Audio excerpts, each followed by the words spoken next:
North Koreans weeping and wailing, collapsing in mourning after learning of the death of Kim Jong-Il. This reaction may seem extreme to you, but to the people of North Korea, they were mourning their god. North Korea, the tiny isolated country with the capabilities of mass destruction. With hostile relations in the West and increasing tension, will the Kim dynasty survive? The civilians adore and worship their communist dictator. Or is this all a show? From the country's founding in 1948 to the modern-day totalitarian regime, this is the entire history of North Korea.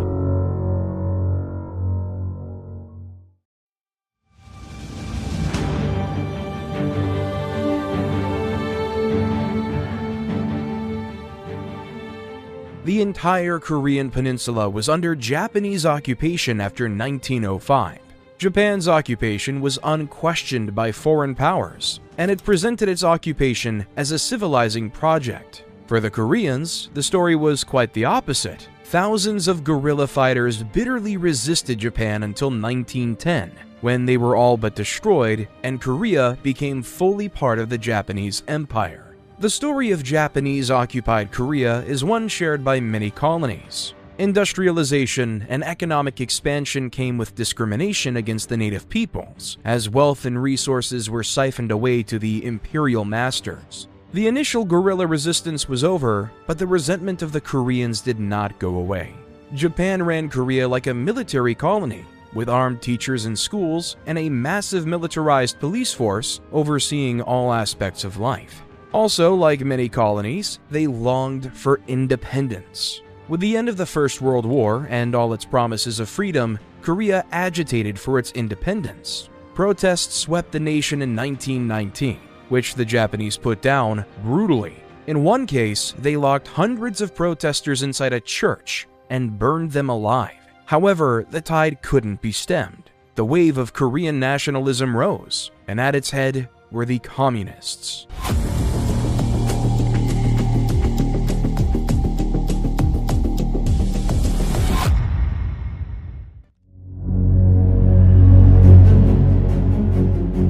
Communist movements were common across the world in the early 19th century. Galvanized by the success of Vladimir Lenin in the Russian Revolution, the communists promised wealth redistribution, an end to profit-seeking and imperialism, and a new prosperous beginning for its people. Time would put those promises to the test, but the dream of the communist utopia enchanted countless people, especially in Korea. Korean communists quickly became the tip of the anti-Japanese spear. Numerous guerrilla and civil groups emerged in the 1910s, 20s, and 30s, trying to achieve an independent communist Korea. The Japanese responded with firing squads, prison time, and terror. This killed many guerrillas and forced others to flee, including a young man the world would come to know as Kim Il-sung.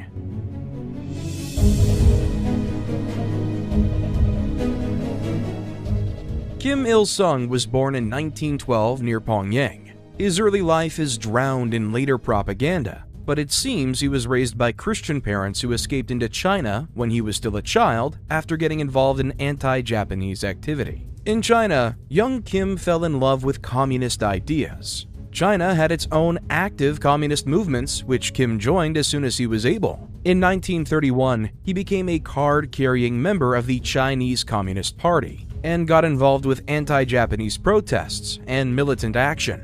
When Japanese forces invaded Manchuria in 1931, Kim joined the resistance, hoping to drive Japan out of China and eventually his homeland. Kim proved to be a successful guerrilla leader. He quickly worked his way up the ranks with successful strike after successful strike, operating in both China and Korea. In 1937, he led 200 guerrillas in the Battle of Pochanbo, just across the Korean border, where his forces defeated Japanese soldiers and burned down a police station and other occupied buildings. The victory put Kim Il-sung on the map and made him one of the most famous guerrilla leaders in East Asia. For later North Korean propaganda, it was the true start of Kim's path to power. Kim himself wrote about the battle, saying that, quote, "The flames over the night sky of Pocheonbo in the fatherland heralded the dawn of the liberation of Korea, which had been buried in darkness." Kim's success earned him the nickname of the Tiger. The Japanese military sent out units to hunt him down, and may have killed his secret first wife, which forced Kim to retreat into the Soviet Union, where he was officially enrolled in the Red Army and spent most of the Second World War in hiding. When the USSR declared war on Japan in 1945, Soviet armies marched into the Korean peninsula. Kim followed shortly after. At the same time, US forces landed in the south. After evicting the Japanese occupiers, the Allied powers decided to split Korea, much as they had done Germany. American officials chose the 38th parallel, a previously meaningless line on a map, as the boundary between the two occupied zones. This line, apparently chosen in half an hour by two random American colonels, would become one of the most important borders in the world for the next 80 years. Korea had no natural north-south division, and everyone wanted a united Korean peninsula, under their particular ideology, of course. The Soviets knew they would need a reliable Korean communist leader to achieve this, and Stalin personally chose the greatest of the Korean communist guerrillas for the job. In December 1945, Kim Il-sung became first secretary of the Communist Party of Korea, giving Kim power over his nation that he would hold for the next 50 years.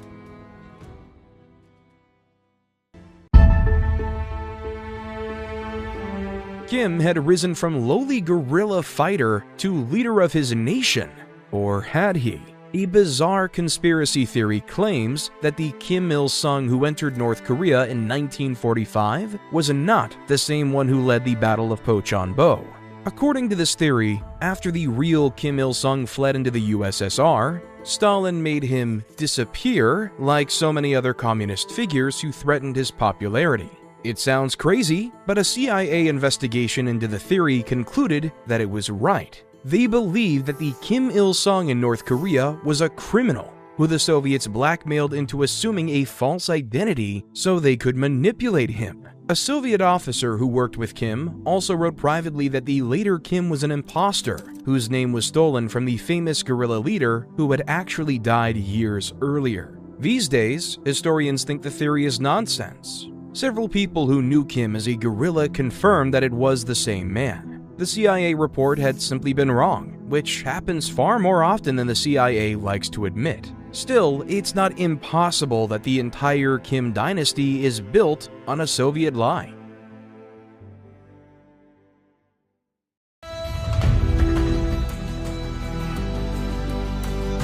Kim the Gorilla and Kim the First Secretary were probably the same, but no such unity existed for Korea itself. Under two contrasting governments, the Korean peninsula became a flashpoint for the new Cold War between communism and capitalism. In the South, General John R. Hodge ran the U.S. Army's military government of Korea, while Kim acted as the figurehead for a Soviet-backed government in the North. Historians have often overstated the power of the Soviets in the North. Modern scholars accept that after 1946, Kim Il-sung and the North Korean Workers' Party were leading the way in setting North Korean policy. Kim began a series of communistic reforms in his nation. In March 1946, he began seizing land from landlords without compensation and redistributing it to the people, remaking the North's economy in a matter of months with thousands of new small peasant holdings. He set out a 2-year economic plan to guide production and investment, relying on new levels of state control over the economy and a focus on heavy industry. All industry, banks, communications, and transport infrastructure was nationalized. And in July 1946, Kim introduced a sexual equality law that guaranteed equal working rights for women. The reforms were successful, and North Korea saw an incredible economic recovery in the first few years after 1945.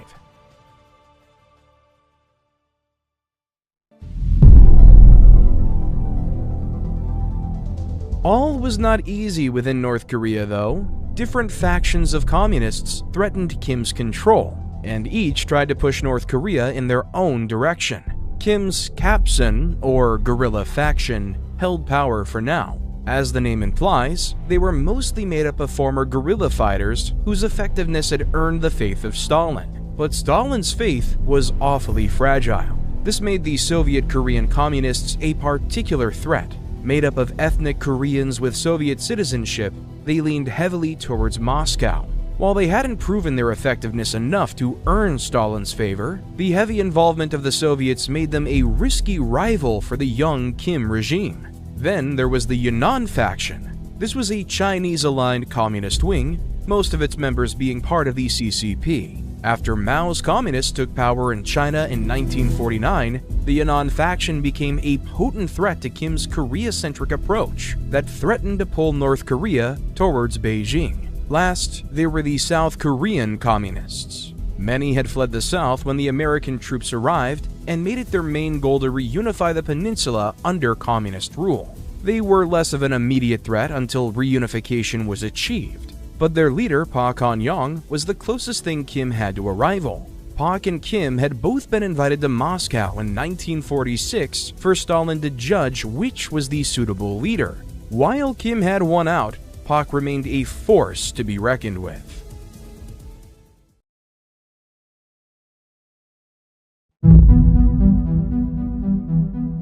Unsurprisingly, Kim anchored himself in the military. He'd been a guerrilla fighter for decades and made it a huge part of his ideology. So much so that the foundation date of his anti-Japanese guerrilla force, April 25th, became an annual holiday. This guerrilla force was officially transformed into the Korean People's Army, known as KPA, in February 1948. Conscription was in place from the outset, which meant that the KPA has always been a formidable force. Arming such a massive army was a tall order, but the USSR ensured that it was done by pouring weapons, tanks, planes, and artillery into North Korea. With huge numbers and modern equipment, the KPA was one of the most powerful military forces in the post-war world.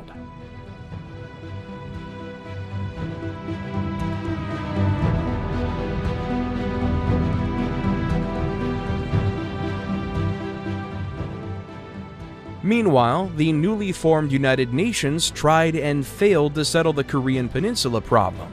The USSR opposed free elections and refused to cooperate with the UN, believing that they were puppets controlled by the US. The UN proceeded to hold elections only in the south, and on the 15th of August 1948, the Republic of Korea, that being South Korea, was born under the leadership of Syngman Rhee. As far as the UN was concerned, this was the only true Korean government. North Korea responded by writing their own constitution. On the 9th of September, they declared themselves as the Democratic People's Republic of Korea, with Kim Il-sung as premier. North Korea, as we know it today, was finally here.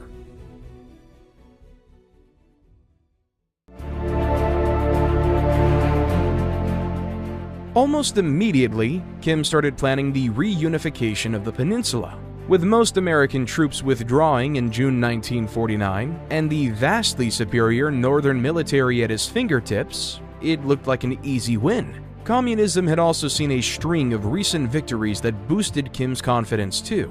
The USSR detonated their first atomic bomb in August 1949, which ended America's unchallenged nuclear supremacy. In China, Mao's communists overthrew the Republican government and gave him another communist ally. Both Stalin and Mao threw their support behind an invasion, and Mao sent at least 50,000 men from the People's Liberation Army to support him, although Stalin was clear that he would not send in the Red Army. The South expected a war. There were several clashes in 1950 that proved hostility between the two Koreas. Then, on 25th of June 1950, North Korean tanks, planes, and infantry poured over the border in a massive assault. The Northern Army outnumbered the poorly equipped South 2-1, its Air Force by more than 10-1, and North Korea's almost 300 tanks met a grand total of 0 units of South Korean armor. South Korea utterly collapsed. Within 5 days, Kim controlled Seoul. almost 80% of South Korea's army was captured, killed, or had deserted, and the tiny handful of US troops on the peninsula could do nothing but run in the face of the North's overwhelming advance. As they went, North Korean forces targeted ideological enemies in South Korea. Politicians, anti-communist intellectuals, and business leaders were systematically exterminated by the KPA. Kim Il-sung was beyond pleased. It appeared he'd won a great victory, but that euphoria was short-lived.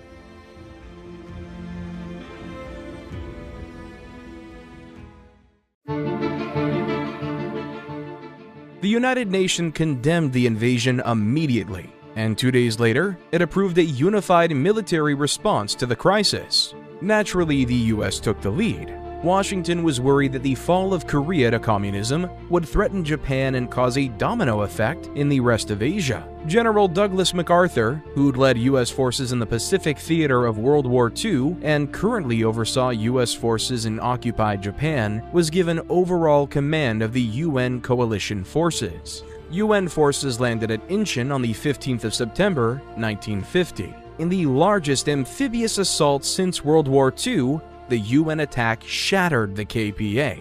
The North Korean front collapsed, and tens of thousands of KPA soldiers were captured. The UN quickly retook Seoul, and by the end of September, had pushed back to the 38th parallel. By that point, most of North Korea's army had been killed or captured. In October, UN forces pushed into North Korea itself. Kim and his government were forced to flee, and Pyongyang fell to UN forces within weeks. What had looked like a victory was quickly becoming a total defeat.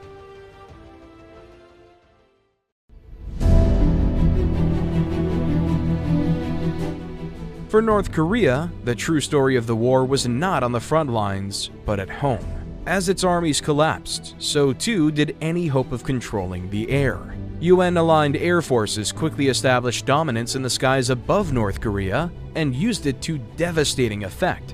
The US Air Force led a colossal bombing campaign that devastated North Korea's population and infrastructure. Entire cities were flattened. Villages were wiped off the map. Pyongyang was so badly bombed that not a single major building was left standing. The US general in charge of the Air Forces said that, by October 1950, the Air Force stopped sending bombers out simply because there was nothing left to bomb. An estimated 80% or more of North Korea's buildings were flattened, as more explosives were dropped on North Korea than were dropped in the entire Pacific theater in World War II. Maybe 10% of the North Korean population was killed by the bombing. It is this experience, more than anything else, that shaped North Korean attitudes to the US after the war. Whatever ideological disagreements they might have, and whatever nonsense propaganda the regime puts out, it is the near total leveling of North Korea by US bombing that explains the sheer hatred for the USA that pervades the North Korean state and society.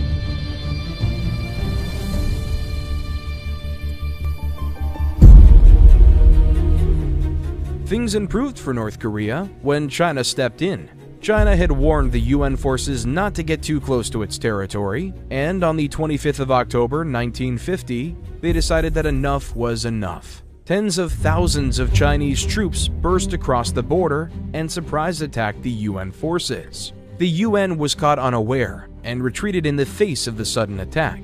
Chinese and North Korean forces quickly recaptured Pyongyang, pushed the UN back over the 38th parallel, and even retook Seoul for a short period. Kim Il-sung's feelings were mixed. On the one hand, North Korea was back under his control, but the strength of the UN forces made reunification unlikely. Kim resented the loss of so many of his troops and the fact that China was doing most of the fighting. Furthermore, both Stalin and Mao blamed the KPA for being too incompetent to win and causing the war to spiral out of control. UN forces soon regrouped and pushed back.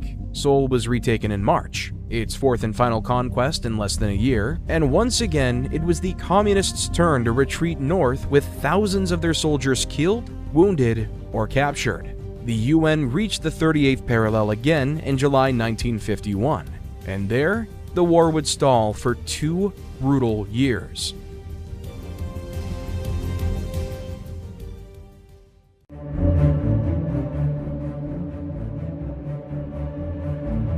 From July 1951 to July 1953, the Korean War was a stubborn stalemate that was as grueling and frustrating as the trenches of the First World War. Casualties continued on both sides, but no significant territory changed hands. After several failed attempts to negotiate, both sides finally came to an agreement on the 27th of July 1953. It was not a peace treaty, but an armistice. Both sides agreed to halt military operations, release prisoners, and return the remains of the deceased. The armistice set up an internationally monitored demilitarized zone, the Korean DMZ, along the border to mark the boundary between the two nations. The war has been left unfinished ever since. Skirmishes and episodes of violence have broken out, but for the most part, North and South Korea have been locked in a tense standoff that has threatened to spill over into a devastating war at any moment for the last 70 years.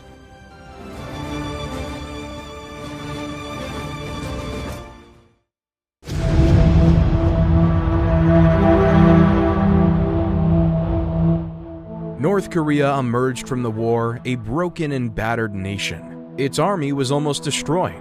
Its cities were in ruins. Its population was exhausted and demoralized. Kim Il-sung and his regime now faced the monumental task of rebuilding their country and navigating the perilous Cold War world. It was a task that required a fresh start, a rebirth of North Korea for a brand new age.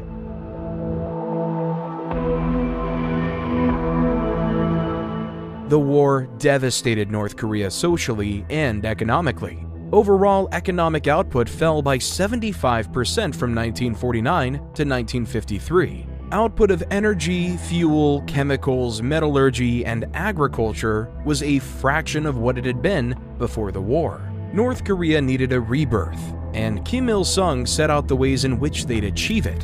In 1953, he clarified 4 goals that would guide the nation in the coming years. First, he would consolidate what he called the People's Democratic System. In simpler terms, this meant doubling down on communist ideology and ramping up the propaganda to ensure that everyone was a loyal citizen. Second was to rebuild the economy and improve people's living standards. With much of the country in ruins, this was an obvious goal, but it would be a monumental task. Still, with total control over the economy and the support of their foreign allies, Pyongyang was confident it could be achieved. Third was to improve national defense. The army had to be rebuilt. The border had to be properly fortified, and they needed to secure modern equipment to stay competitive in a changing world. Last but not least, the unending goal of reunification remained. Kim's hopes had been shattered during the war, but he and other North Koreans remained convinced that it was possible. North Korea had its work cut out for it.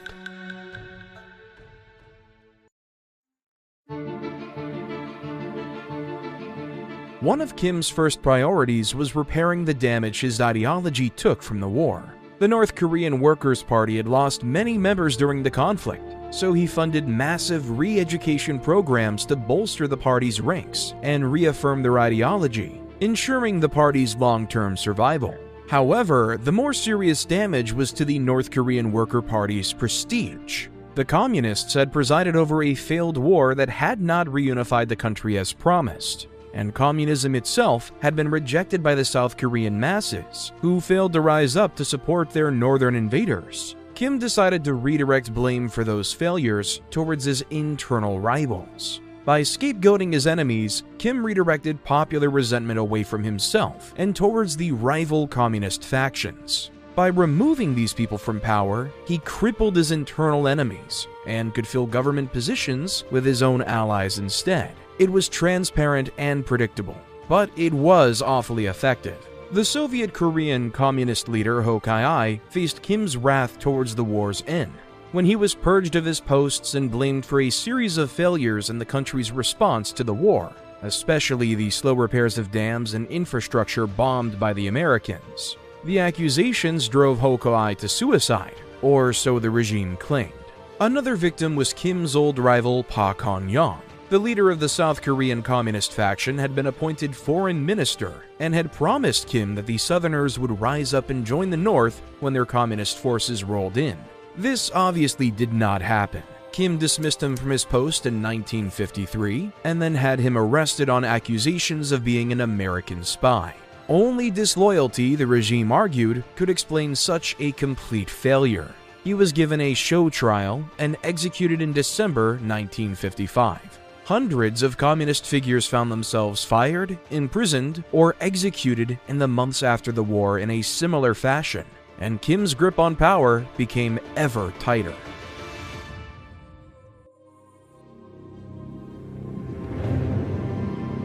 With Kim's power almost unchallenged, it fell to him to decide how North Korea would proceed. He formulated an ideology that would guide his country into the future, an ideology called Juche. Juche was and remains the guiding principle of the entire country. Its elements were first expressed in a 1955 speech by Kim Il-sung, and it essentially means self-reliance. North Korea strives to be militarily, socially, and economically capable of standing on its own 2 feet. Cooperation with fellow socialist states was welcome, but dependence undermined the country's power. Economically, this meant a rejection of international trade as the path to prosperity, and a focus on self-sufficiency. The Democratic People's Republic of Korea would strive to grow all of its own food, develop all of its own technology, and extract all of its own raw materials. Socially, it meant a thorough education in Juche ideology for all citizens, and an insulation from outside ideas that might compromise the ideological unity of the nation.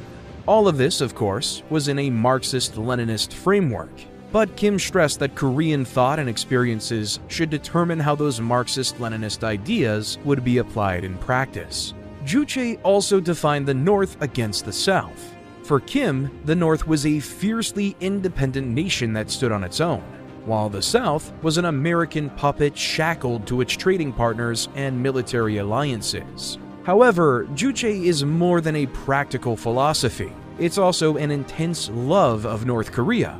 One historian of North Korea described Juche as an assumption that Korea is at the center of the world. All citizens of the Democratic People's Republic of Korea must passionately love their country, and by extension, its leader. Understanding Juche is the key to understanding modern North Korea.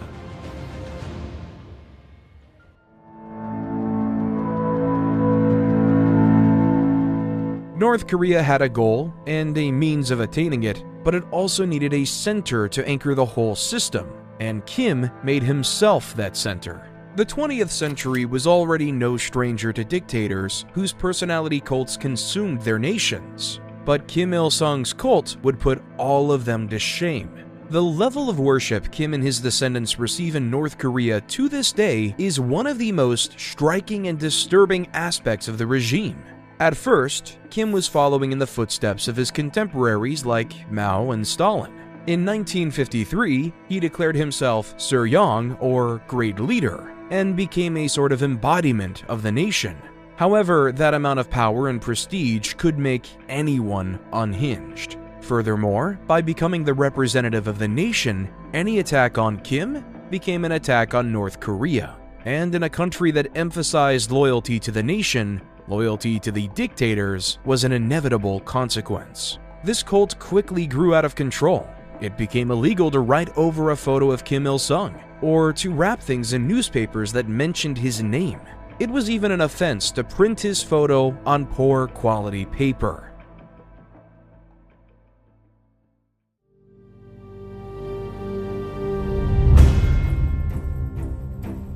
However, the ruler cult almost brought Kim down before he really began. After the death of Stalin, the USSR took a hard pivot against leader cults. In February 1956, the new Soviet leader Khrushchev openly denounced Stalin and his personality cult, along with any other leaders who tried to emulate it. Still dependent on Soviet aid and support, Kim was forced to obey when Khrushchev summoned him to Moscow to be privately scalded for his own ruler cult in the summer of that year. In his absence, Soviet and Yunnan communist factions hatched a conspiracy. They shared Khrushchev's disgust with the ruler cult and called Sung out for his arbitrary punishment of dissenters. They also criticized his regime's economic policies and is biased towards his own guerrilla faction of communists. When Kim returned for the annual party meeting in late August, he was met with condemnation by the leaders of the other factions. Pak Chong-ok, leader of the Soviet faction, and Cho Chang-hee, leader of the Yunnan faction, along with several of their allies, took to the stage at the party conference and tore into Kim as a tyrant and egomaniac whose actions were undermining socialist principles. But Kim's enemies had miscalculated. The Soviet and Yunnan factions were too anchored in the USSR and China for their support. Meanwhile, Kim was a nationalist hero, a true Korean who had fought the guerrilla fight to free his nation. For many, Kim represented Juche, self-reliance, while his enemies would submit North Korea to the powers of foreign nations. At the party conference, Kim's critics were shouted down. They overestimated their support, and the party voted to expel Cho Chang-hee and Pak Chong-ok. Over the following months, dozens of leaders from both factions disappeared as Kim purged everyone he could lay his hands on. It is unknown how many people died, but it was so bad that Beijing and Moscow sent a joint delegation pleading with Kim to stop the purges. Kim simply ignored them. Most just disappeared. They were forgotten in hard labor camps, or shot and buried in an unmarked grave. About 11 people were convicted in show trials and executed as enemies of the state. By 1960, Pak and Cho were dead. The Soviet and Yunnan factions had been completely destroyed, and there was no one left in North Korea who would dare challenge Kim Il-sung's power.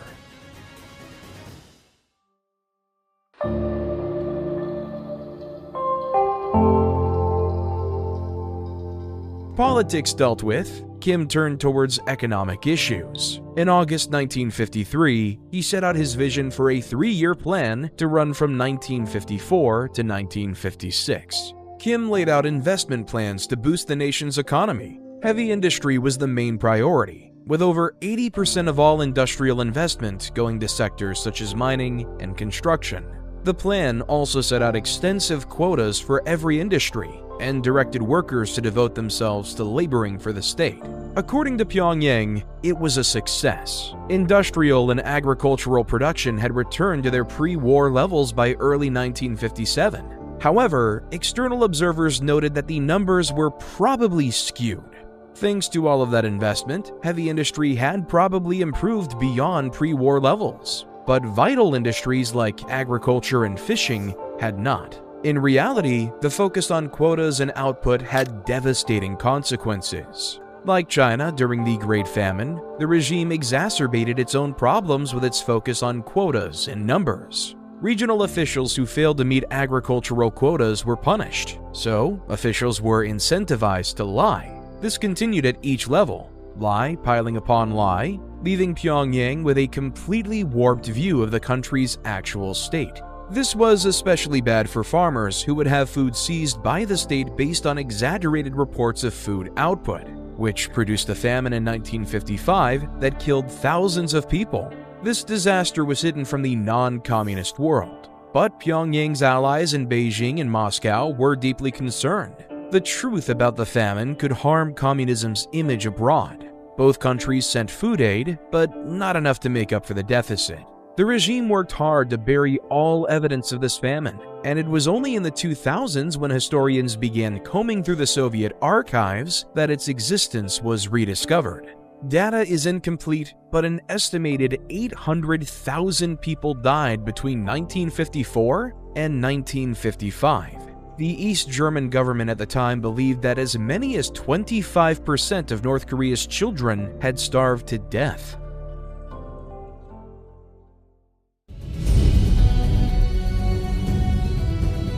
Declaring the plan a success, Kim followed it up with a 5-year plan from 1957 to 1961.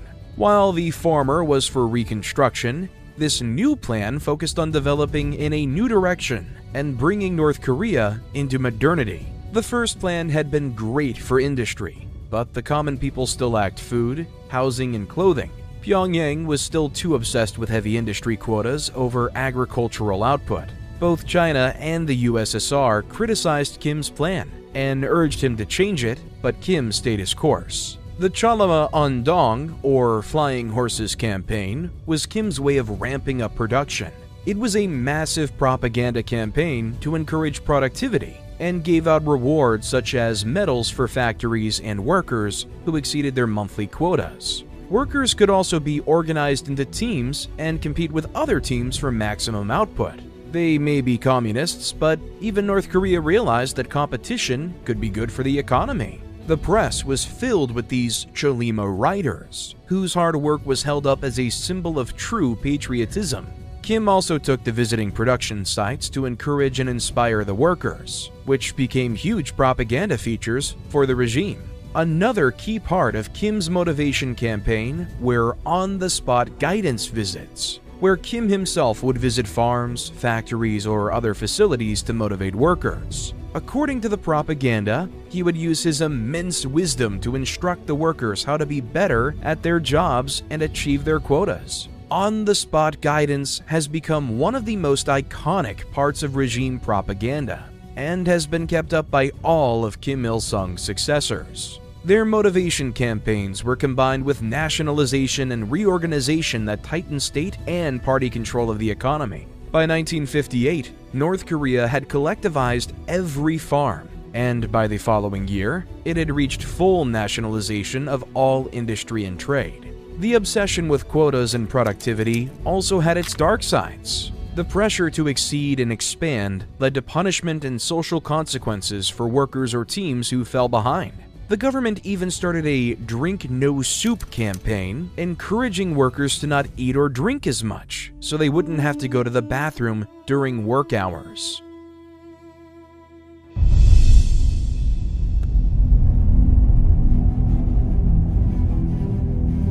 So, was it all a success? It's not so simple. The more Kim pushed, the more the workers were exhausted. The quality of work started to decline, even as the quantity increased. Kim complained that companies were being lazy and would rush to meet their monthly quotas with shoddy workmanship of goods and materials. And by the late 1950s and early 1960s, production growth had stalled again.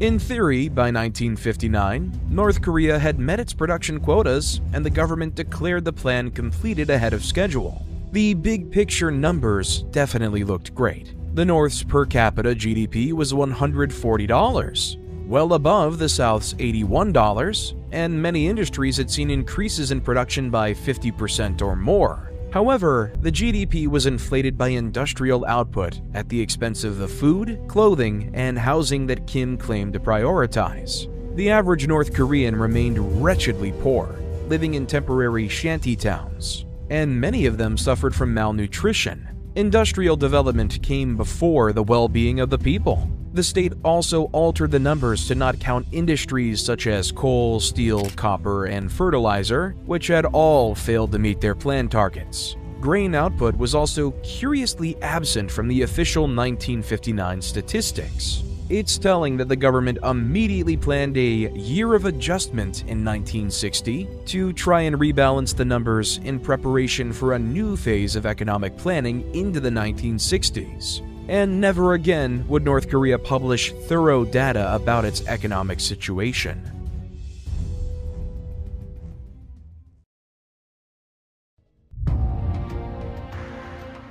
Alongside economic reorganization, the 1950s saw a social reorganization with the introduction of the Songbun system. Songbun is essentially a caste system that is still upheld in the Democratic People's Republic of Korea. It was launched in 1957 to distinguish between those families who were always loyal to the regime and those who were not to be trusted. There are three overarching classes in the Songbun system.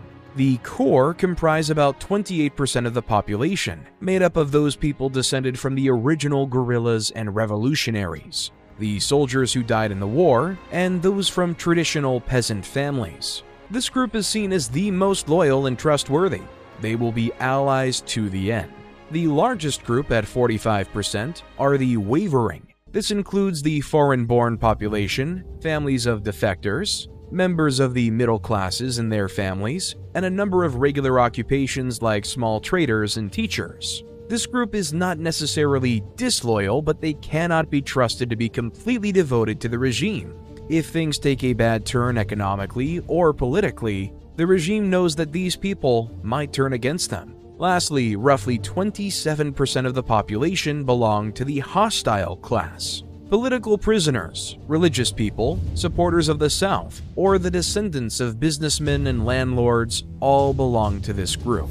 These people are not to be trusted and must be closely monitored for any hint of disloyalty or anti-communist action. Every North Korean is sorted into one of these classes, and then sorted into one of 50 subcategories within it. Those higher up the Songbun scale can expect privileges, and having good Songbun is the key to a good life in North Korea. On the other hand, those with bad Songbun can expect to be discriminated against. Songbun affects everything: what jobs one can have, who they can marry, what healthcare they have, what schools they can get into, and even how much food is distributed to them. The regime maintains a file on every North Korean above the age of 17 to keep track of their Songbun. Good deeds might move one up the Songbun scale, but moving up is much harder than moving down. Missing work quotas, committing a crime, or showing any disloyalty to the regime are always bad for your Songbun.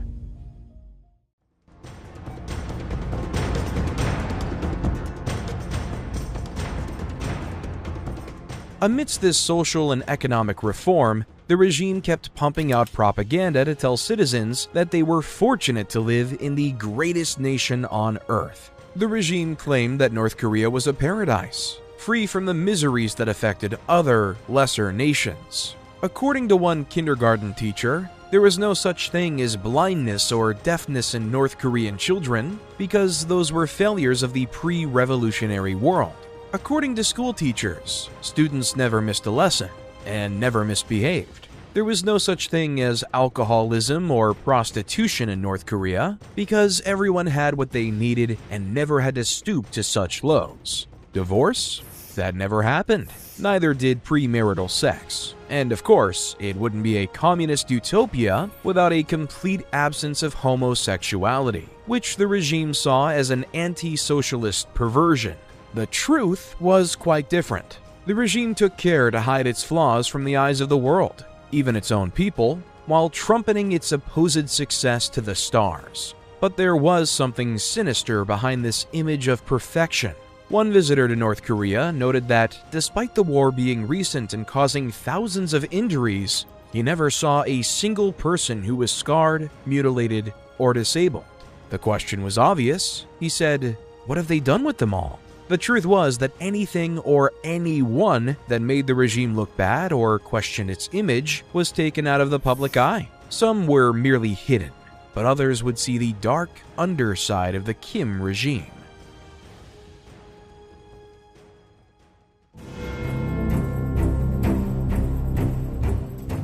A regime like North Korea needed ways to punish dissenters, and the elaborate system of prison and labor camps first set up by Kim Il-sung's government are some of the most effective and terrifying examples in the world.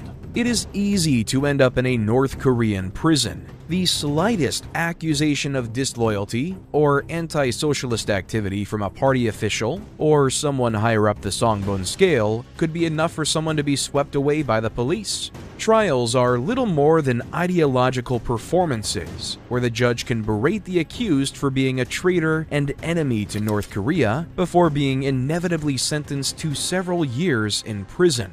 The North Korean prison system borrowed heavily from Stalin's infamous gulags. They were designed to handle not only regular criminals but political dissidents, whose only crimes were against the ideas of the regime. Virtually all North Korean prisons were and are labor camps. Inmates are subjected to forced labor to produce goods or extract raw materials for the regime. This ensures that the inmates' labor isn't wasted in idleness and, in theory, gives them labor skills and work ethic that those who are lucky enough to be released might remember when they return to society. Many prisons also serve as re-education camps. These places are known as kyowaso. Then there are concentration camps for political prisoners known as kwanliso. These are for the prisoners for whom re-education won't work. and only hard labor or total isolation are suitable punishments. Political rivals, such as those purged after the August faction incident, dissidents, critics, attempted defectors, and sometimes the more serious violent criminals, are likely to end up in these camps. Prisoners in all camps are subject to poor living conditions and barely enough food to survive. Beatings are a common punishment, and one former camp guard estimated that at least a third of inmates were mutilated, losing fingers, ears, or eyes to guard beatings. That same guard recalled that, as far as the regime was concerned, inmates are not humans, and there are no human rights protections for anyone in North Korean captivity. With Kim's power secure, the economy recovering, society realigning along socialist lines, and all of the opponents rapidly ending up in camps or graves, North Korea entered the 1960s with everything to play for.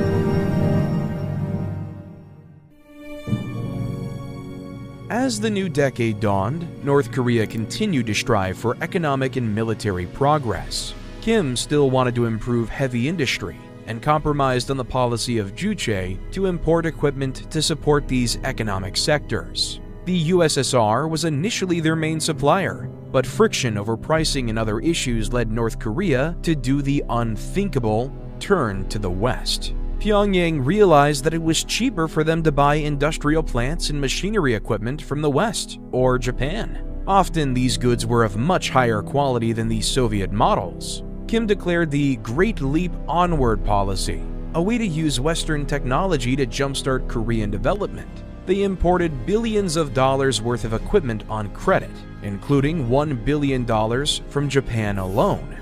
Western businesses were happy to embrace a new market for the goods, and the fact that they were snubbing the Soviets didn't hurt either. In turn, North Korea used the equipment to establish the world's largest cement factory, as well as production facilities for steel, paper, fertilizer, and chemicals. Overall, the West went from almost nothing to being over 40% of total North Korea trade. These brief years of interaction in the 60s and 70s soon faded, however, when it became clear that the North Koreans, who had been buying everything on credit, were never going to pay it back.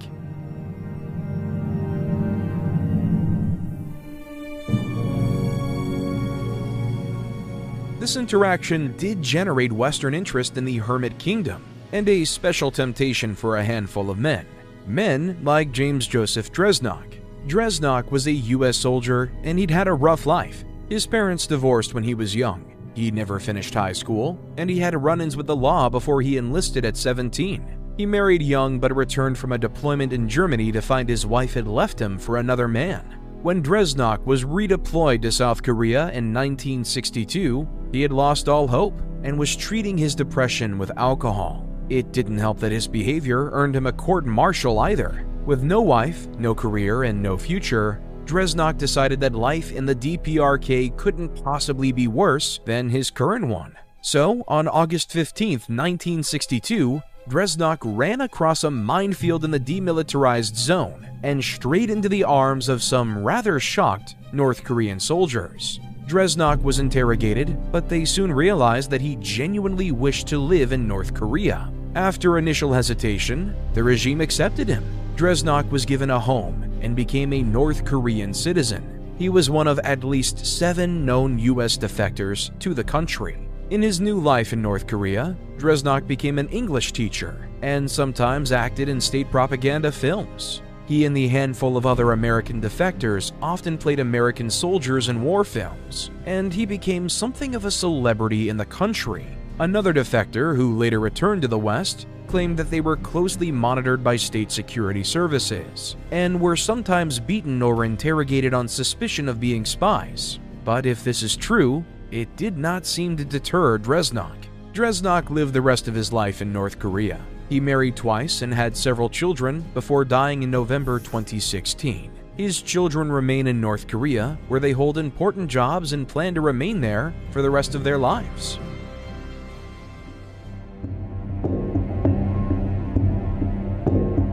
A few defections like Dresnok were not going to redress the military imbalance between North Korea and the US, though. In the 1960s, Kim focused on rebuilding his decimated military, using the rebuilt economic strength of his nation to rearm and upgrade his massive army. The government coined the slogan, "Arms in one hand, hammer and sickle in the other," to emphasize the importance of the military to their vision of the country.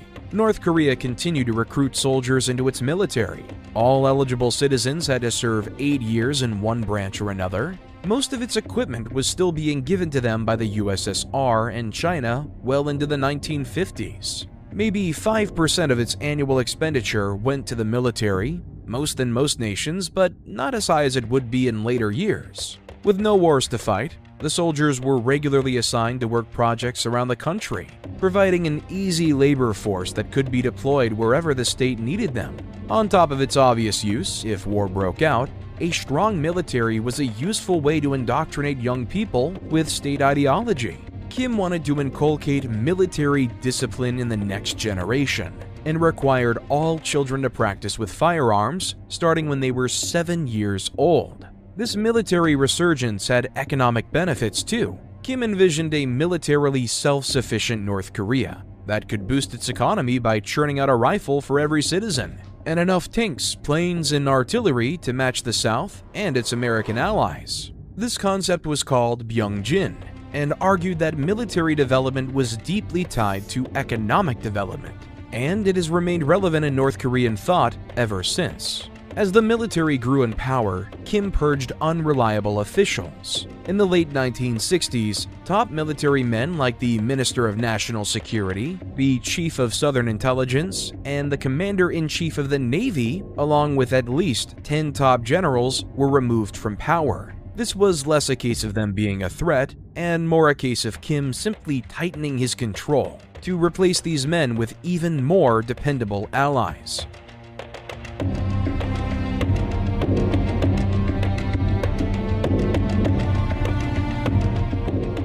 Still providing economic aid to Pyongyang, Moscow and Beijing's relationship with the strange little regime was not smooth sailing. Moscow was still uncomfortable with Kim's personality cult, but it was China who was most unhappy with Kim. North Korea's poor performance in the Korean War had earned them a low opinion in China's political and military leadership, and the fact that China had to take up most of the manpower burden of the conflict created resentment against the Kim regime. Kim's tight control over the state also conflicted with Mao's enthusiasm for popular revolution. When Mao's Legion of Red Guard student activists launched the Cultural Revolution in 1966, waging a campaign of terror and vandalism against rival communist factions and symbols of Chinese tradition across the country, Kim Il-sung condemned them. To him, it was a dangerous act of popular unrest that risked undermining the stability of the country. The Red Guards had no love for him either, and dubbed him, quote, a fat revisionist who was not worthy of being called a communist.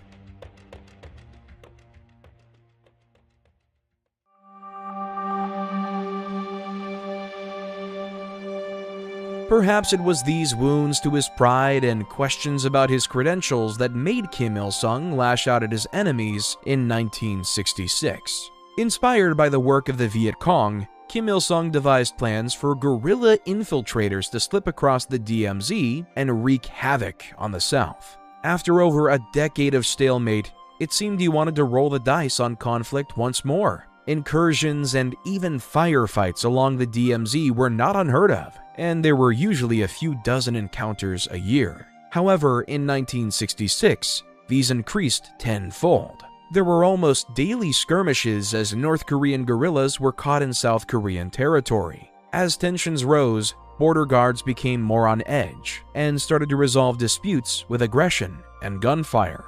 This period is sometimes called the Second Korean War, but there were no major battles. Rather than a concerted campaign, it was hundreds of tiny skirmishes and guerrilla attacks. There were casualties on both sides, and the US declared the area around the demilitarized zone a hostile fire zone.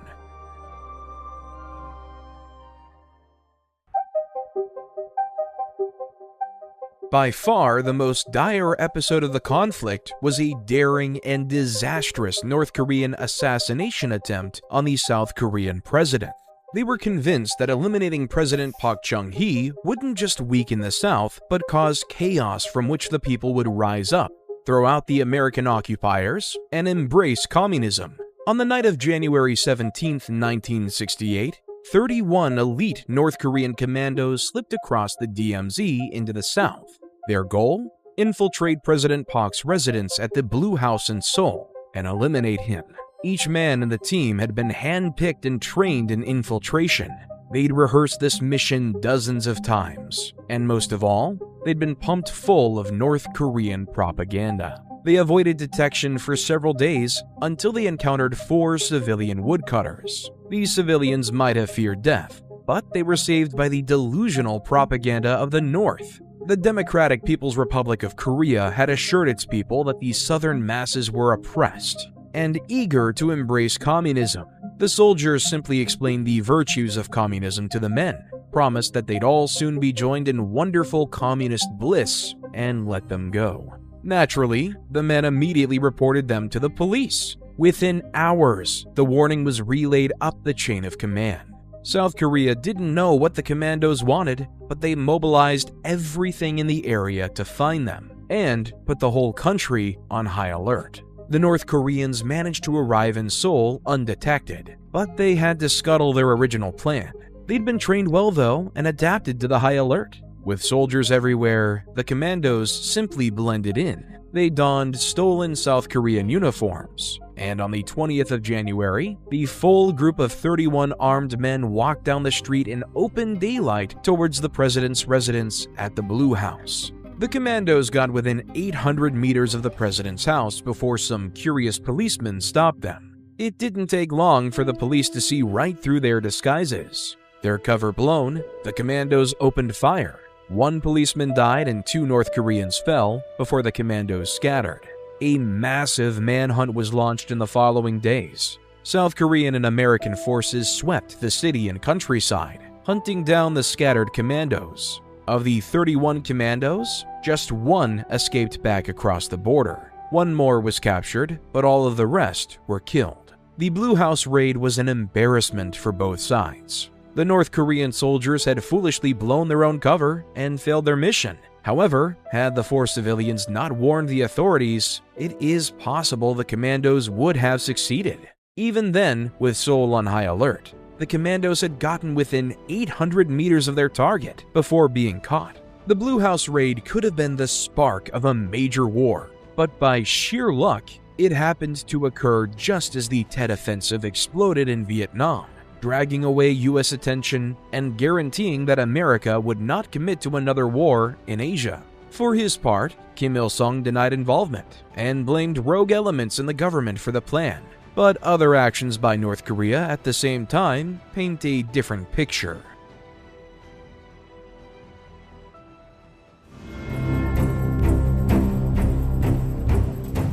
A mere 3 days after the Blue House raid, North Korea captured a U.S. recon ship off the coast of the peninsula. The USS Pueblo was performing intelligence gathering several miles off the coast when it was intercepted by the North Korean Navy and Air Force. Officially, the Pueblo was in international waters, but North Korea has always asserted a much larger sea border than other countries accept. The North Koreans pursued the ship when it tried to flee and fired several warning shots, killing 1 sailor before the Pueblo surrendered and its crew was taken prisoner. It took several days to confirm the ship's fate, and Washington scrambled for a response. They desperately wanted to avoid making things worse. Not only might the hostages be killed, but U.S. resources were consumed dealing with the Tet Offensive in Vietnam.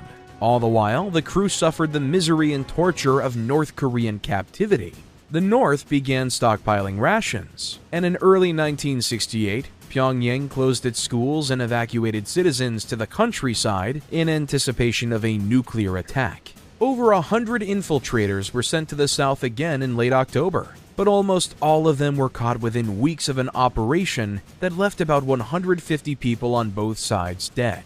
The murder of an entire family at Jabang Mountain by the infiltrators, including a 10-year-old boy, intensified the South Korean response and made hope of a South Korean pro-communist uprising even more absurd. The global community feared war. Diplomats from communist, capitalist, and non-aligned nations urged de-escalation. Even Moscow was unhappy. During a party conference in April 1968, Premier Brezhnev condemned North Korea for trying to drag the world into another conflict. We do not know what exactly led Kim Il-sung to wind down the provocations in 1969. The anger of the USSR and China, fear of actual conflict, or a changing domestic political and economic situation might all explain it. We only know that, for whatever reason, Pyongyang eased off on the provocations over the following months, and by late 1969, the crew of the Pueblo were released, and hostile encounters along the demilitarized zone had returned to their pre-1966 levels. It is possible that Kim's massive military buildup in the 1960s created the appetite for war. It is also likely that the purge of North Korean generals in the late 1960s was a direct result of the failures of this whole conflict. Overall, though, it was a pointless conflict that claimed an estimated 400 South Korean and American lives, along with hundreds of North Koreans.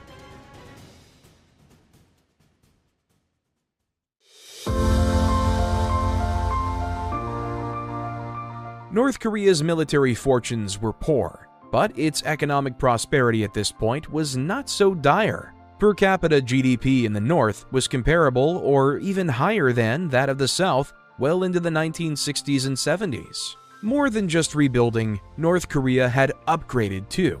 Almost all homes had electricity by the mid-1970s, and almost 70% of the population had urbanized as agricultural improvements reduced the need for people to be rural farmers. Education also improved, with virtually all children enrolled in school, and over 200 universities established across the country, all with free tuition, of course. One of the biggest success stories in North Korea was and remains national health. The hospitals remain underfunded. However, mandatory health checkups and vaccination programs instituted under Kim Il-sung have left North Korea with an unusually high life expectancy and a low infant mortality rate despite its relative poverty. To this day, North Korea enjoys an average life expectancy of about 73 years, lower than the US or other developed countries, but considerably higher than other nations of comparable economic status. Still, Kim's promises far exceeded reality. He'd once claimed he would see North Korea where everyone wore silk, lived in a house with a tiled roof, and ate 3 full meals a day. North Korea had made progress, but this dream of luxury, a dream that was already reality for millions in the West, was still a distant hope. What's more, North Korea's progress towards that distant hope was about to come to a grinding halt.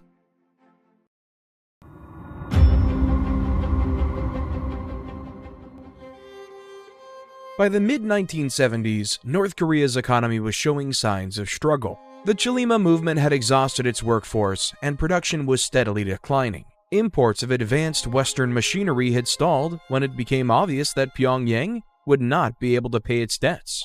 Global economic challenges throughout the decade, including the 1973 oil crisis, had knock-on effects that shook the already fragile nation. In 1976, North Korea was forced to stop all debt repayments to the West, a dire sign of the state of the nation's finances. Manipulation of statistics also continued to be a problem. Success varied wildly in different parts of the economy, and already by 1968, the government had stopped publishing specific data on economic output to avoid scrutiny. Some industries like ceramics soared, and the government smashed these numbers together with massive underperformance in other industries to create the illusion of success for propaganda purposes. By not recognizing their failures, though, the government only made it worse, continuing to pour resources into overperforming industries when they could have been better spent elsewhere. Things were not all bad. By many metrics, life in 1970s North Korea was relatively good, at least in the first half of the decade.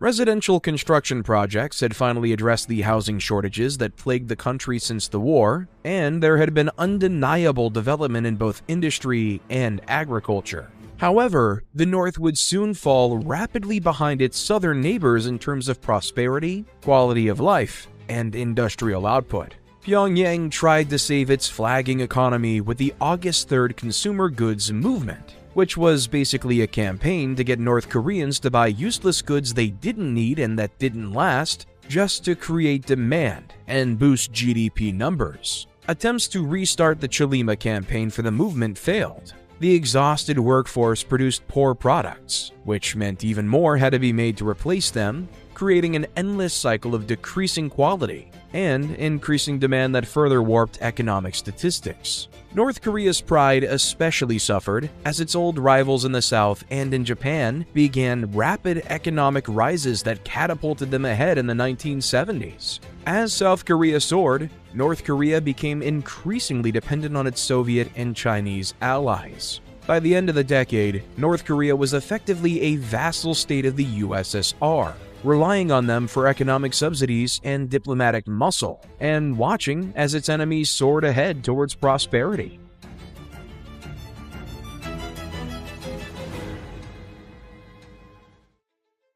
The shifting winds of global politics presented new challenges for North Korea.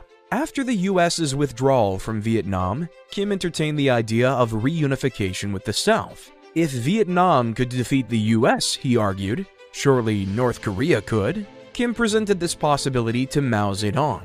But this was not 1951 anymore. North Korea's military advantage over the South had shrunk dramatically, and the US's embarrassment in a guerrilla war spoke little of its power to win a conventional one. Furthermore, Beijing had not forgotten that their soldiers had shouldered most of the fighting burden after saving Kim's last disastrous war attempt. Frankly, they did not trust Pyongyang to win. The other reason they refused to support the idea was China's newfound effort to build bridges with the West. By the mid-1970s, China was looking for ways to reduce hostilities to the US and build economic ties. The Nixon administration had been eager to do so, hoping to deepen the divides between Moscow and Beijing, and allowing North Korea to start another war would only ruin those efforts. Kim's plans were shelved when he began to realize that the old reliance on China and the USSR in an eternal union against the West was crumbling. To counter this, Kim Il-sung found new allies outside of China and Russia. Fellow communists like Pol Pot and Cambodia were rather short-lived allies. One of the more successful areas of North Korean diplomacy was Africa. Kim found fast friends in the continent's mad dictators like Idi Amin and Jean Bedel Bokassa, men whose craving for power and control matched his own.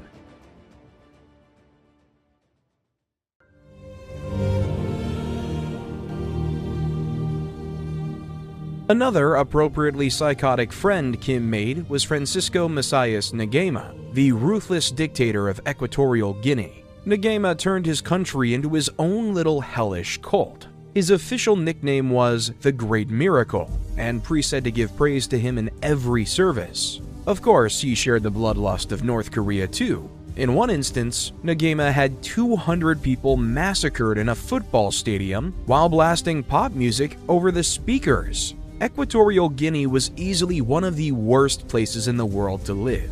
They called it the Auschwitz of Africa for good reason. As a sign of their friendship, Nguema sent his daughter Monica to be raised and educated in Pyongyang in 1979. It was just in the nick of time too, since Nguema was ousted and killed months later.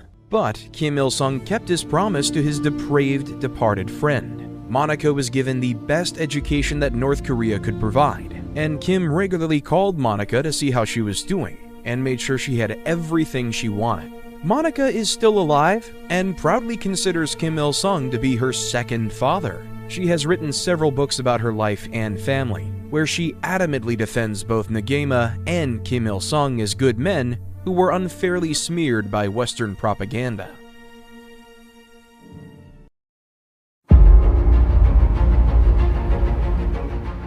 But while North Korea built closer alliances with some nations, relations with the United States and South Korea continued to be difficult. The DMZ remained a tinderbox that could be ignited by the simplest thing, including a tree. On August 18, 1976, a small group of US and South Korean soldiers, led by Captain Arthur Boniface and Lieutenant Mark Barrett, entered the DMZ to cut down a tree which was blocking the view for a UN command post on the border. A group of North Korean soldiers came over and watched them closely. After a while, the North Koreans became belligerent. They demanded Captain Boniface and his men stop and leave, but Boniface turned his back to them and kept working. He didn't even see the North Korean soldiers when they suddenly and brutally attacked him.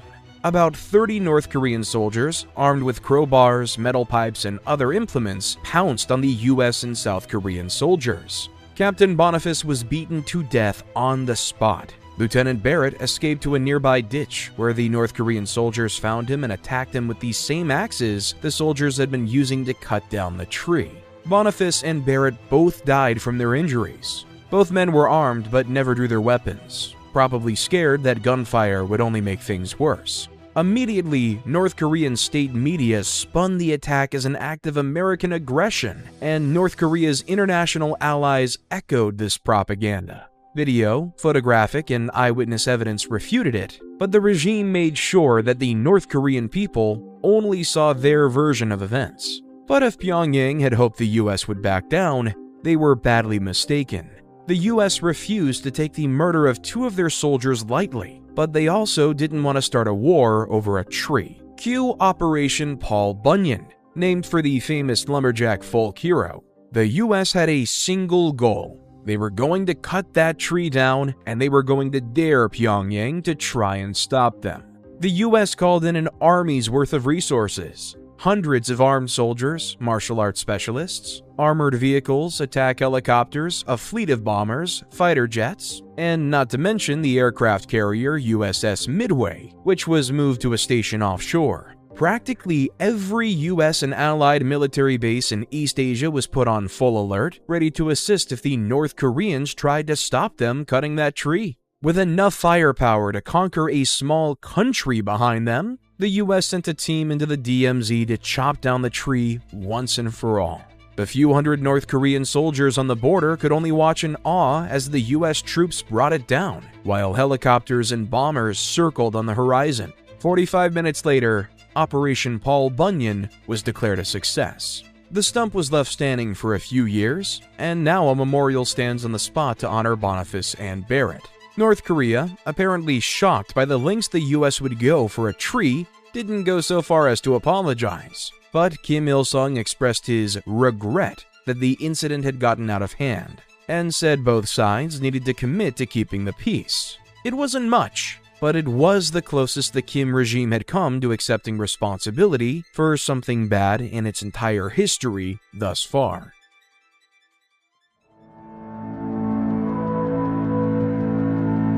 The Paul Bunyan incident didn't solve issues along the DMZ, not by a long shot, but subsequent disagreements were generally more civil. In fact, they could be downright silly at times. The flagpole war of the 1980s was a good example, and it's exactly what it sounded like. South Korea erected a 98-meter flagpole near the border so that their flag could be seen by the North. Taking some lessons from the showmanship of their American rivals, the North answered back with a 160-meter flagpole that dwarfed their neighbors. The flag alone weighed almost 600 pounds, and to this day, this little sign of North Korean vanity is the tallest flagpole in the world.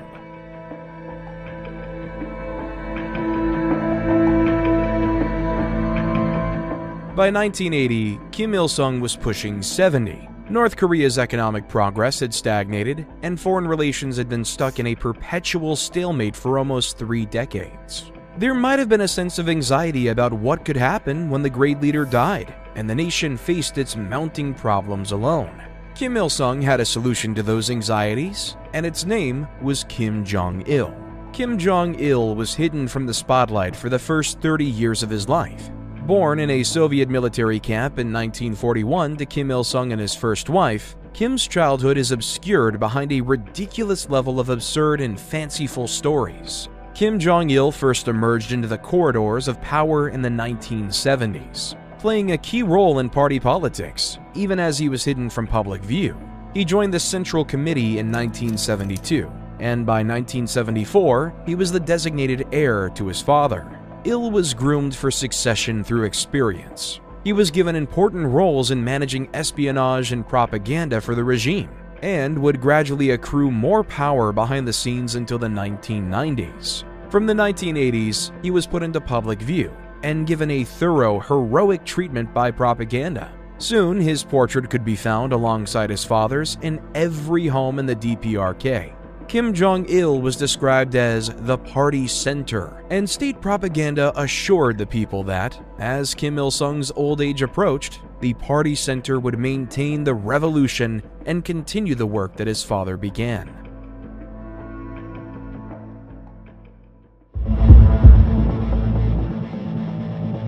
One of Kim Jong-il's first responsibilities was to coordinate propaganda to improve the DPRK's image. Despite his ideological opposition to Western ideas, Kim Jong-il was famously a huge film buff and owned a massive collection of foreign films that would have earned a regular North Korean a trip to the labor camps. Working with the propaganda and agitation department, Kim Jong-il dreamed of making North Korea a sort of communist Hollywood.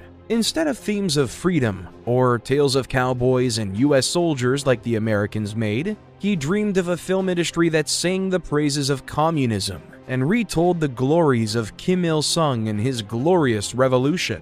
The trouble was that North Korea didn't have the people to make films that could compete with Hollywood. Kim Jong-il made a few of his own during the 1970s, but any applause they got from the North Korean audience was forced. Kim knew he needed people with talent to make his dream come true, and he knew where to find them. In January 1978, North Korean agents approached South Korean actress Choi Eun-hee while she was in Hong Kong. They shoved her onto a boat and took her back to North Korea, where she was given a tour of the country and met Kim Jong-il. Despite her kidnapping, Choi was treated well and spent time with Kim visiting theaters, operas, and parties across the country. 6 months later, North Korean agents swept up another South Korean film expert in Hong Kong, the director Shin Sang-ok. Shin happened to be Choi's ex-husband, and Kim intentionally kidnapped both to reunite them in North Korea and compel them to stay to make films for him. After several failed escape attempts from Shin, they gave in. Choi and Shin remarried and spent the next 8 years pumping out movies for the regime. Some of the films were exactly what you'd expect. Film productions of Kim Jong-il's own screenplays or tales of Kim Il-sung's glorious resistance against the Japanese. Choi even won an award for her performance in one propaganda film about a peasant woman joining the communists in Japanese-occupied China. But the best film had to be Pulgasari, a North Korean Godzilla ripoff about a magic dragon that overthrows a corrupt emperor. You can watch the film online. Kenpachiro Satsuma, one of the actors who played Godzilla, admitted that Pulgasari was actually better than some of the Godzilla films. Unfortunately, there would be no sequel. Choi and Shin were well treated, but they were still prisoners. During a visit to Vienna to secure funding for their next big hit, they managed to sneak away from their North Korean guards and escaped to the US Embassy. North Korea's film industry would never see wonders like Pulgasari again. But at least Choi and Shin could finally be free.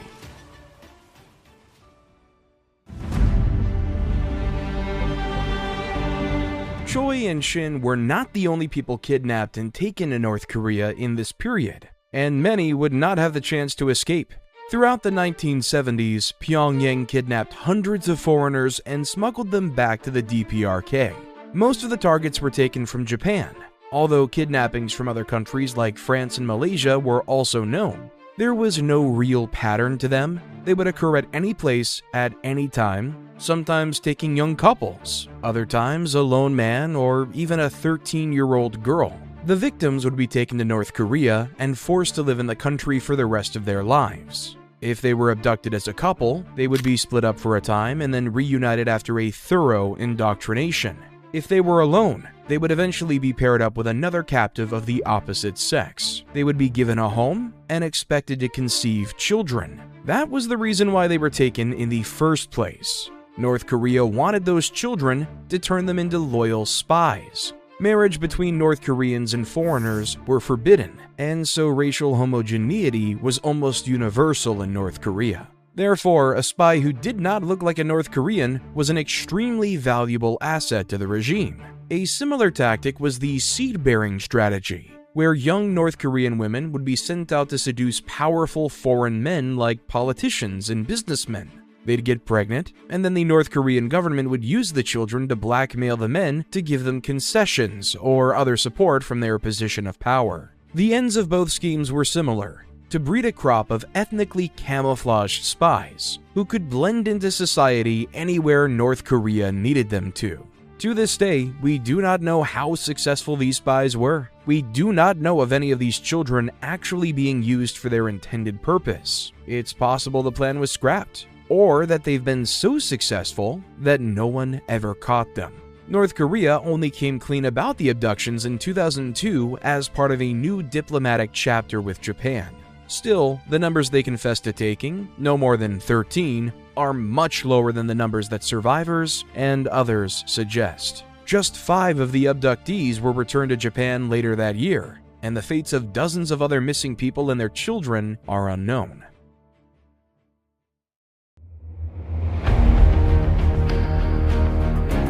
North Korea's criminal behavior seemed to get worse in the 1980s, perhaps reflecting the newfound influence of Kim Jong-il.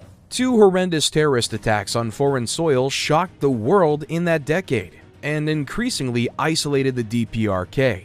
The first was an attempted assassination of the South Korean President Chun Doo-hwan during a visit to Rangoon, modern-day Yangon, in Burma. On the 9th of October, 1983, Chun, along with a host of other South Korean officials and advisors, was due to attend a wreath-laying ceremony at the Martyrs Mausoleum, dedicated to several Burmese national heroes. At 10:25 a.m., just before the ceremony was due to start, a bomb hidden in the building by North Korean agents exploded. The blast destroyed the memorial, killing 21 people and wounding 46. Among the dead were several high-ranking South Korean officials, including the foreign minister and the deputy prime minister, along with journalists and Burmese civilians. Luckily for President Chun, his car had been caught up in traffic, and he escaped unharmed. North Korea was an obvious suspect, and police quickly identified 3 North Korean military officers who had secretly entered Yangon and received a package from a North Korean diplomatic mission, which was later found to have been explosives. Police closed in, but the suspects did not go easily. One suspect was killed in a firefight with police after taking down 3 police officers. The remaining 2 were captured after attempting to kill themselves with a grenade.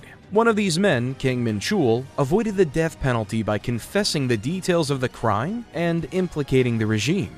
The Rangoon bombing shattered North Korean relations with multiple countries, especially Myanmar, who were appalled that they would attempt not only to murder the leader of South Korea, but to do so at a sacred site within a neutral country.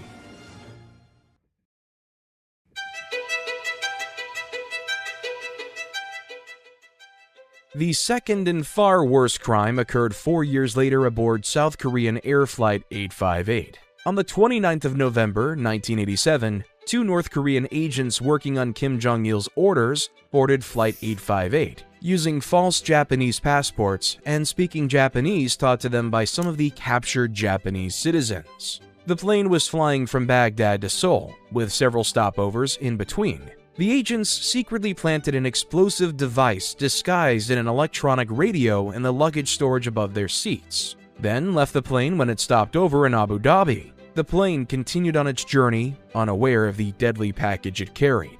A few hours later, the bomb detonated over the Andaman Sea in Southeast Asia, killing all 115 people on board. The agents tried to flee through the Middle East, but were caught in Bahrain. They both tried to commit suicide, but only one succeeded.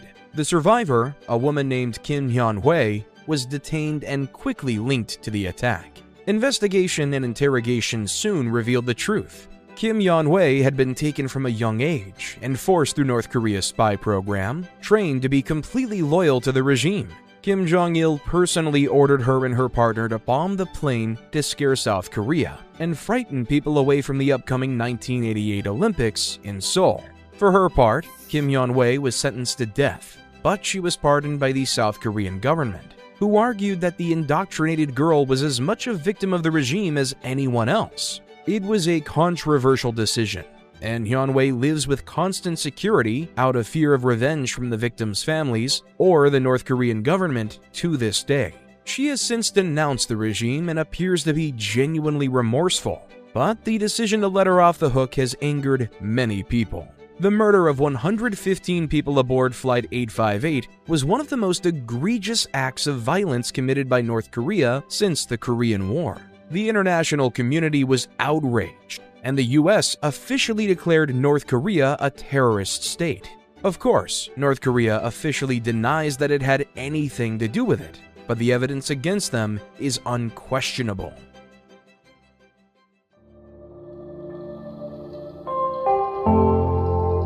Clearly, the 1980s were a decade of external problems. Pyongyang tried to distract from these issues by funding massive internal projects to placate the people. Some of these projects were genuinely useful, others were mere exercises in vanity, and some turned out to be miserable failures. The Nampo Dam on the west coast of the country was the great internal achievement of the decade. Built between 1981 and 1986, this massive $4 billion tidal barrage separates the Taedong River from the Yellow Sea. It prevents seawater contamination of the river, allowing it to be used to supply water for human, industrial, and agricultural needs. It is undeniably a feat of engineering and is still a proud icon of regime propaganda, and a popular tourist destination to boot. But while the Nampo Dam had a purpose, the Juche Tower did not. The Juche Tower is a 560-foot tall monument to the regime's ideology in Pyongyang. It makes for a pretty sight, and it was an impressive 70th birthday gift to Kim Il-sung. But it was little more than a monument to the cult of the Kim dynasty. Then again, at least it was completed, unlike Pyongyang's other flagship 1980s project, the Rugyong Hotel. This 1,000-foot tall pyramid skyscraper towers above the city's skyline and was supposed to be an icon of a modernizing North Korea. It was planned to have restaurants, guest rooms, casinos, and lounges, all to attract foreign visitors and, crucially, foreign investment. What North Korea actually got was an endless money pit where construction and planning problems led the project to be abandoned. It was started in 1987, intended for Kim Il-sung's 80th birthday in 1992, but it was abandoned and is unfinished to this day. It was meant to be a monument to the nation's greatness, but instead, it stands as a symbol to the vanity and wastefulness of a regime that would waste billions on vanity projects while their countrymen sink into poverty.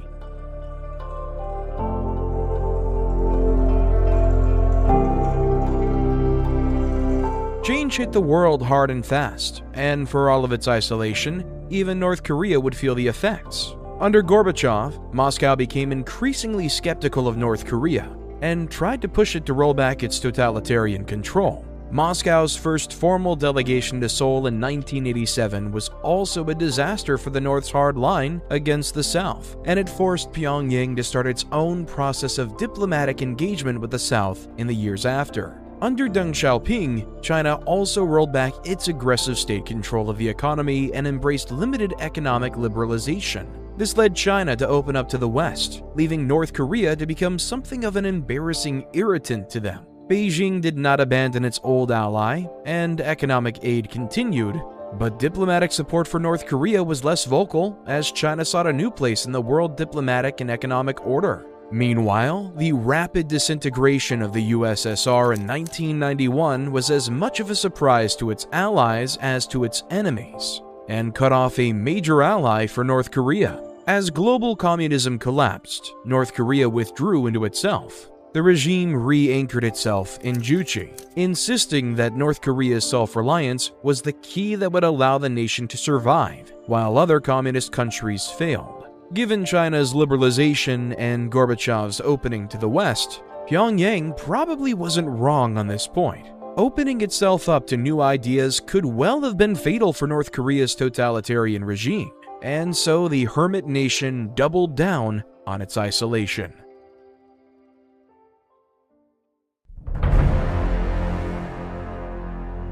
The increasingly rogue North Korea sought protection in nuclear weapons. But even there, the new realities of world politics were clear. The North had been eyeing nuclear technology for decades. It had nuclear power plants, largely thanks to Soviet support, but it was still a long way from making nuclear weapons of its own. In the 1990s, the US began putting increasing pressure on North Korea to open up its reactors to international inspectors. In theory, North Korea's interest in nuclear technology was purely for energy purposes. The loss of fuel supplies and subsidies from the USSR had compromised the country's energy sector, but the risk of them repurposing it for nuclear weapons was obvious. Better, Washington argued, to stop them before they can repurpose that material into weapons than wait for them to do it. When the North suddenly withdrew from the International Nuclear Non-Proliferation Treaty in March 1993, it triggered the first global nuclear scare of the post-Cold War world. There were talks of nuclear war, and a North Korean diplomat threatened that his nation would, quote, turn Seoul into a sea of fire. Like every North Korean nuclear scare, the boasting came to nothing. They didn't have the will or weapons to follow through. Furthermore, a U.S. delegation led by former U.S. President Jimmy Carter arrived in 1994 and managed to convince Kim Il-sung to scale back the nuclear program if the U.S. agreed to provide safer, non-weaponizable alternatives for the DPRK's energy needs. For a moment, it looked like North Korea's path might change. The world had forced a readjustment. The DPRK had agreed to international help, and Western help at that, for a critical part of its economy. Even better, Kim agreed to host a meeting with the South Korean president in Pyongyang in late July 1994, an unprecedented diplomatic gesture. It was a glimpse of hope, the potential for a more cooperative North Korea, but that glimpse wouldn't last, and neither would Kim Il-sung.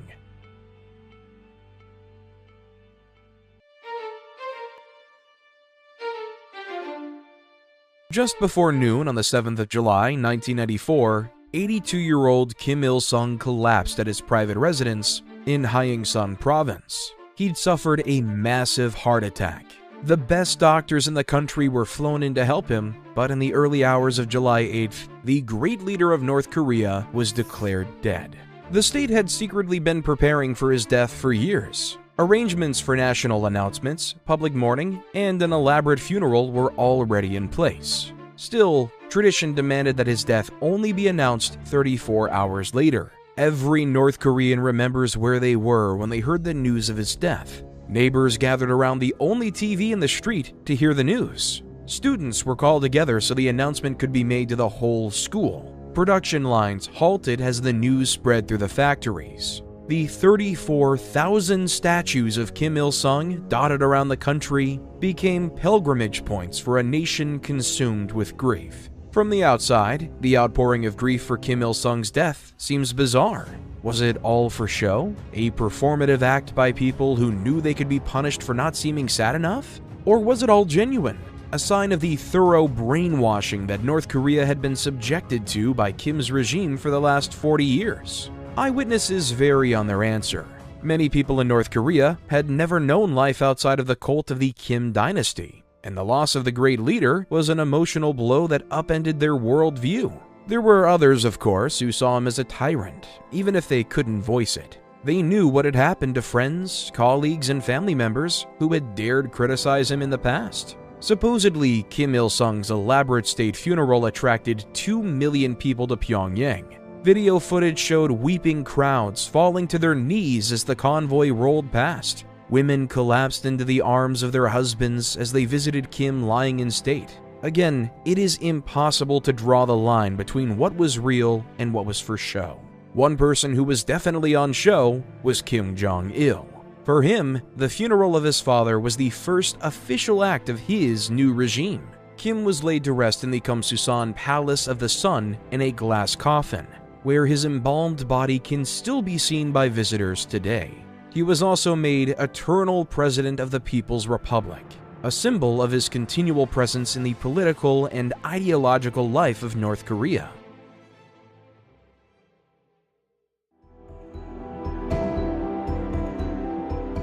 With Kim's death, a new chapter of the nation's history was about to begin, but we cannot proceed without taking a moment to reflect on the man's life. Modern historians like to move away from the stories of great men, but Kim Il-sung was undeniably a special figure. His personality cult and practical power made him the most important person in his nation for half a century, and he used that influence to reshape the lives of millions of people. Few people ever live such an impactful life. Kim must have been disappointed. Despite his efforts to hide it, North Korea had fallen behind its southern enemies in prosperity, industry, technology, education, diplomacy, and more. The dreams of reunification seemed like a distant memory as Western military technology continued to eclipse their outdated Soviet-era weapons. Newfound diplomatic avenues between North and South showed that the North was starting to accept that its neighbor was here to stay. The continued economic rise of the capitalist nations, the liberalization of China, and the collapse of the USSR painted a grim picture for Kim's beloved Marxist-Leninist ideology. Many would say it was good riddance. Kim Il-sung directly or indirectly caused the deaths of millions of people between his wars, death camps, firing squads, and famines. For every person shedding a tear in the streets of Pyongyang, there were probably many more around the world celebrating the demise of one of the century's most brutal dictators. But if anyone hoped that the great leader's death would improve things in North Korea, they were about to be sorely disappointed.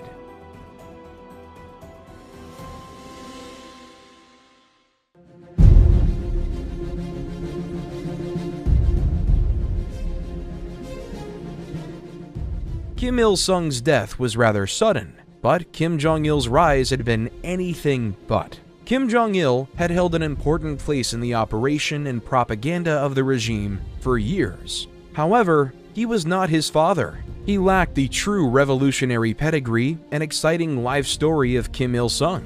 If he was going to inspire the same loyalty and enthusiasm, his propaganda machine would have to work even harder.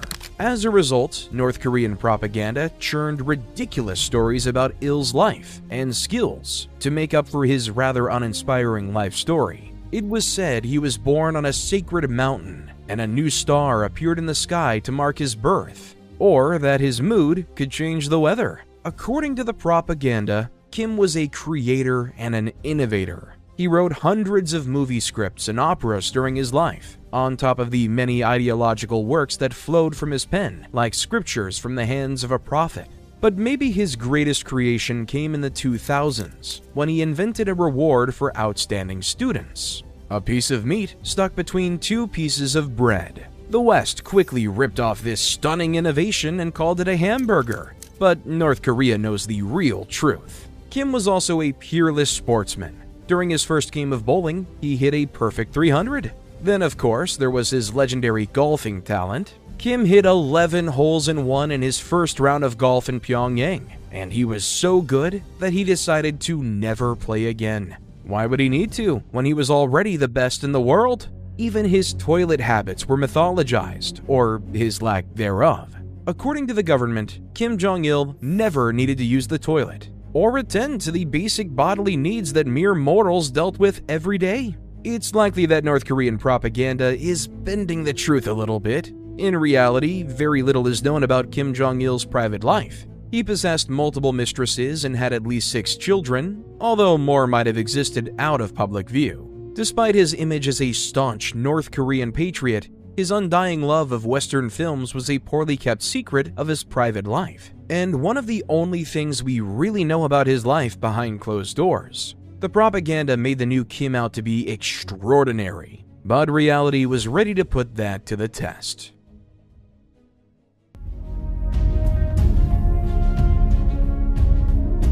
Between debt, isolation, energy issues, and economic stagnation, it would have taken an extraordinary man to meet the challenges facing North Korea, and the new Kim did not measure up. The North's underlying collectivization policy kept the country on a knife's edge at the best of times. Therefore, when flooding caused crop failures across the nation in 1994, and with food aid from the USSR long gone, North Korea fell into a dreadful famine, which the regime euphemistically called the Arduous March. Hundreds of thousands of people began to starve. Social order broke down. The black market, already a ubiquitous feature of North Korean life, became a lifeline for malnourished families who were easily exploited. Many people were forced to migrate in desperate search for food. This was technically illegal, as the law required most people to have a permit to leave their town. But so many people had no other choice that there was no practical way to enforce the law. There were food riots in Hamhung and Sinuiju, and in some cities, roaming gangs of starving orphans took to the streets in desperate search of food. The famine had political consequences too. A group of senior military officers headquartered in Hamhung City, one of the worst affected areas, held secret meetings in autumn 1995. They discussed the idea of overthrowing Kim for his failures to address the crisis. State security services found out about the meetings, however, and all of the officers were arrested and shot. Kim Jong-il was characteristically evasive about the issue.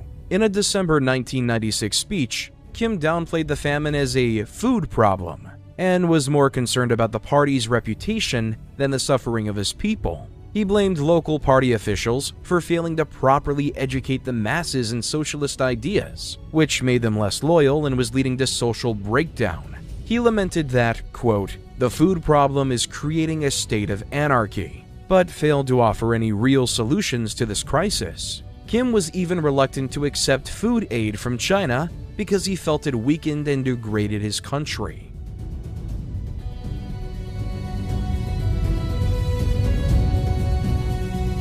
In 1997, drought extended the famine for another year, but as the famine raged, Kim Jong-il kept scrambling to protect the regime's reputation. Kim made it illegal to utter the words famine or starvation in public or private. Violators could expect a visit from the Shimwa-jo, a secret police force established in 1996 to target those who tarnished the government's image amidst the famine. No one was safe from the Shimwa-jo. The agricultural secretary of the party was executed by firing squad on their orders. The general party secretary was tortured to death, and numerous provincial and municipal party leaders disappeared, never to be seen again. In all, over 10,000 people were killed, and another 15,000 were put into concentration camps by this shadowy organization. Despite their efforts to hide it, though, international observers and NGO workers soon exposed the extent of the crisis. By the late 90s, Pyongyang was forced to accept food aid, which finally brought the crisis under control, but not before countless people had perished. Pyongyang's official estimate is that 220,000 people died during the famine. International observers insist it was higher, anywhere between 600,000 and 3.5 million.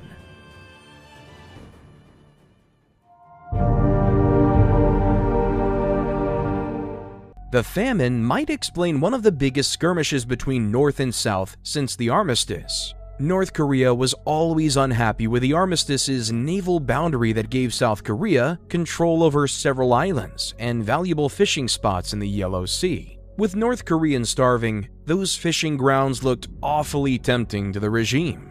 In June 1999, North Korea sent out small fleets of patrol and fishing boats across the naval boundary near Yongpyong Island.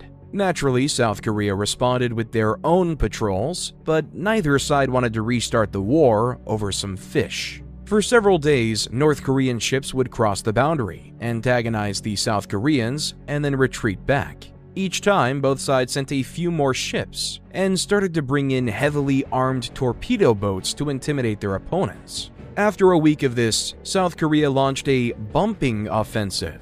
Basically, the ships started ramming each other. This carried on for a few days and ships on both sides were damaged. It was risky, since accidentally sinking a ship could make things worse, or one of the military ships could panic and turn it into a shooting offensive instead. Unfortunately, that's exactly what happened on the 15th of June. A North Korean patrol boat panicked after being surrounded by South Korean ships and opened fire with its cannons. The South Koreans shot back, and for 15 minutes, the war was back on. In the end, one North Korean ship was sunk, and 5 others were badly damaged. At least 17 North Korean sailors died, but the South Koreans only had a few minor injuries. The North Koreans limped back to safety. The Battle of Yonpyong Island was over, but the peninsula braced itself for the consequences and a potential restart of the war. Fortunately, nothing came of it. North Korea had learned its lesson for now. North Korea propaganda told the people that they had won a tremendous victory and sunk at least 10 South Korean battleships, and then quickly buried the event.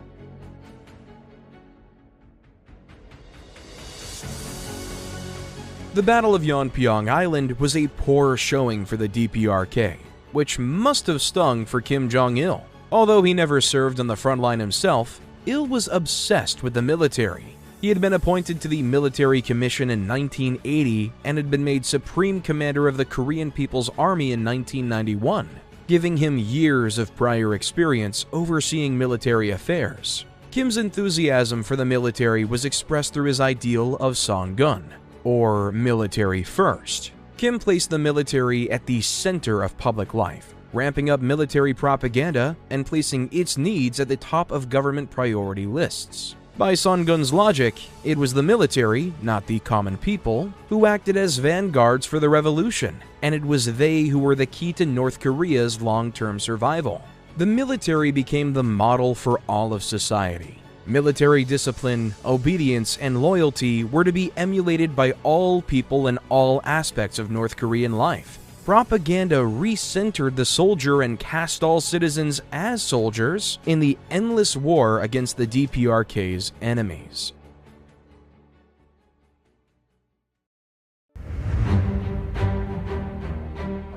Kim didn't neglect the economy either, but his indecisiveness and ineffectiveness did little to help anyone. Songun itself did provide some economic improvement. There were plenty of jobs to be had in upgrading the military, not to mention in conscription, but those alone weren't enough to address the country's obvious economic shortcomings. In 2002, international observers were shocked to see North Korea seemingly embrace market economics with the July 1st measures. Among a number of things, the July 1st measures adjusted the price of rice to follow the market, gave companies and managers greater freedom to purchase supplies in that market, and worked to establish official private markets for goods and services inside the DPRK. While hailed as a major reform in foreign media, in reality, the laws were little more than a legalization of black market trade that had been happening for years. They were an acknowledgement of the country's underlying problems, not a solution to them. The illusion of a new economic turn was furthered in 2004 with the opening of the Kaesong Industrial Park. This was a joint endeavor by North and South to improve economic ties. The Kaesong Park sits about 10 miles north of the demilitarized zone and allowed South Korean companies to employ North Korean labor to produce their goods. The wages were paid directly to the government, giving the North a useful source of foreign currency in exchange for cheap labor for the Southern companies. Although small in scale, it was a productive diplomatic step for the two Koreas, and was an unusually direct attempt by Pyongyang to harness the power of capitalist business practices. Despite the hope of foreign observers, these changes were not as significant as foreign media presented them, and Pyongyang quickly got cold feet. After a few years, they clamped down hard on market training, banning all working-age men and later all women under 50 from participating in it. These bans probably didn't have much real effect on black market trading, but it signaled that Kim Jong-il had not suddenly become a fan of free market economics.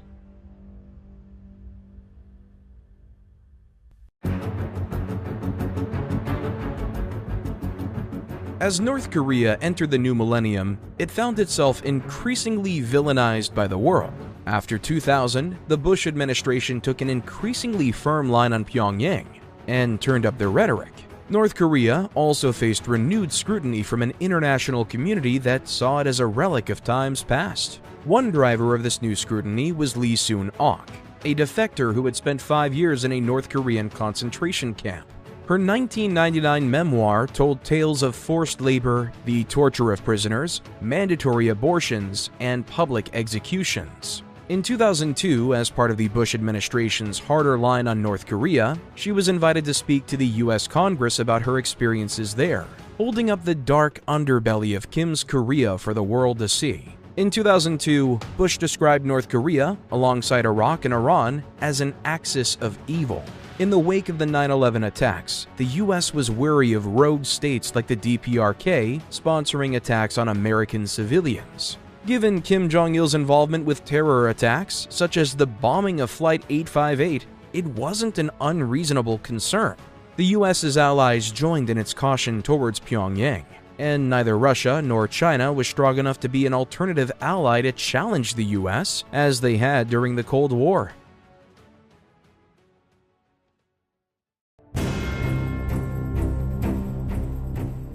It's perhaps no surprise that Kim Jong-il continued his country's nuclear program amidst this hostility. The 1994 nuclear agreement spearheaded by Jimmy Carter failed to prevent North Korea continuing its nuclear missile development. The Clinton administration had tried to engage Pyongyang in negotiations to stall the development of ballistic missiles, but achieved very little. And Kim Jong-il became skilled at using the nuclear program as leverage to gain more economic aid. By 2002, the CIA believed North Korea possessed at least one nuclear weapon and had the capacity to create even more. However, the first known successful detonation didn't occur until October 2006. Reality still constrained Kim, though. His nuclear weapons would not solve the energy or economic crises afflicting his country. Pyongyang ultimately needed a functioning nation more than they needed nuclear weapons. And so, in 2007, after multiple conferences with the US, South Korea, Japan, Russia, and China, North Korea agreed to suspend its weapons program and shut down its main nuclear reactor at Yongbyon in exchange for diplomatic concessions and massive amounts of fuel and economic aid. It was a short-lived concession. The North refused to accept international observers to inspect its reactors, and continued to test rockets that could be capable of delivering nuclear payloads. When the UN sanctioned them, the TPRK announced it was resuming its weapons program and reactor operations in full capacity.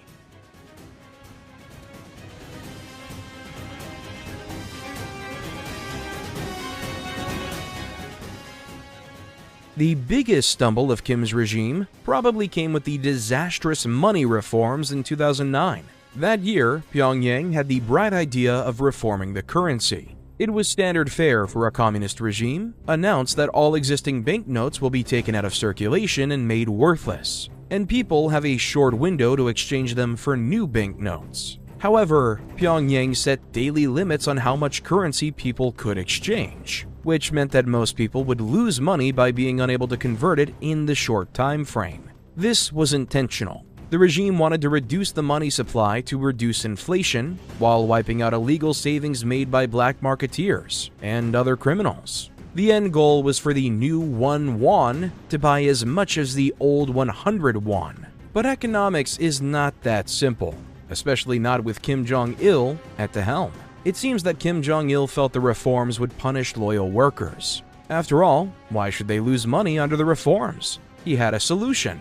Every government employee, which meant almost everyone in the country, would keep the same numerical wage after the reforms as before. Of course, since 1 won would be worth 100 times more after the reforms, Kim was basically increasing nearly every wage in the country by 10,000%. Obviously, this was a catastrophe. The reforms produced confusion, chaos, and colossal inflation. Prices soared. The government tried to control them, but reality forced people to ignore the price caps. The regime was forced to close markets and shops to try and rein things in. Economic confusion and panic produced shortages of basic goods. These reforms affected everyone from peasants to generals, and perhaps for the first time ever, the idea that the regime might be overthrown became a real possibility. Foreign students remembered North Koreans openly complaining about the policy, and one North Korean diplomat angrily told a foreign representative that the government, quote, doesn't understand what it's doing. Never had criticism of the regime by its own citizens been so public or so widespread. By April of 2010, however, conditions had stabilized. As people figured out the actual value of money, the economy started to function properly again. Soon after, the government rolled back almost all bans on market activity and explicitly ordered local authorities not to intervene in markets except to deal with illegal goods. The revaluation debacle was almost certainly Kim Jong-il's doing. One historian described him as comically incompetent on economic issues, and only he could have proposed such an obviously stupid plan without anyone criticizing it. Several high-ranking officials, including the head of economic policy in the KWP, were scapegoated and executed or arrested, and the regime quickly buried the event and denied anything bad happened. It might not be the most exciting episode in North Korean history, but it might well be the closest the regime came to collapsing from within.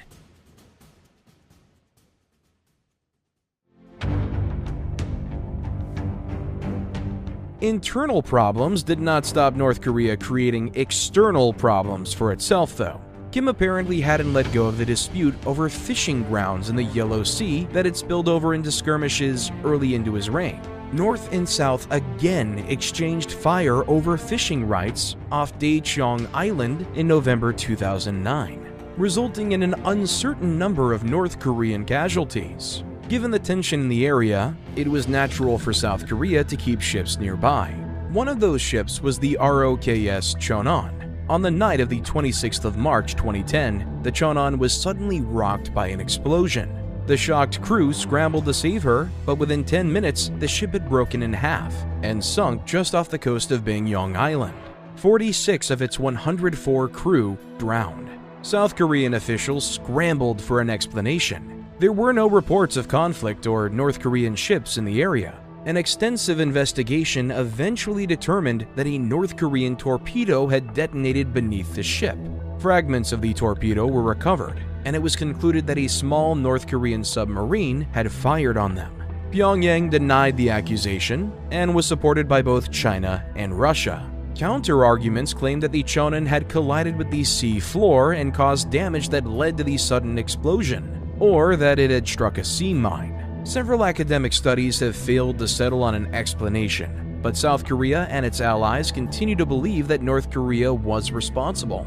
The sinking of the Cheonan caused relations to nosedive, and rhetoric on both sides heated up in the following years. These tensions led to another engagement between North and South at Yongpyong Island, when South Korean forces performed naval exercises around the disputed island. North Korea fired almost 200 artillery shells at homes and military installations, which killed 4 people and injured around 20. The South fired back and killed 10 North Korean soldiers before both sides ceased fire. The North blamed the South for provoking them with military exercises, while the South insisted that the North bore full responsibility for opening fire without just cause. It is possible that the North was trying to make a statement against South Korea's admittance to the G20 earlier in 2010. Whatever the reason for the attack, it's likely Kim Jong-il himself was involved. He had visited one of the artillery bases where shells had been fired from the day before, and such a blatant provocation would have needed high-level approval. But if Kim Jong-il really was committed to armed provocation, then South Korea was about to catch a lucky break.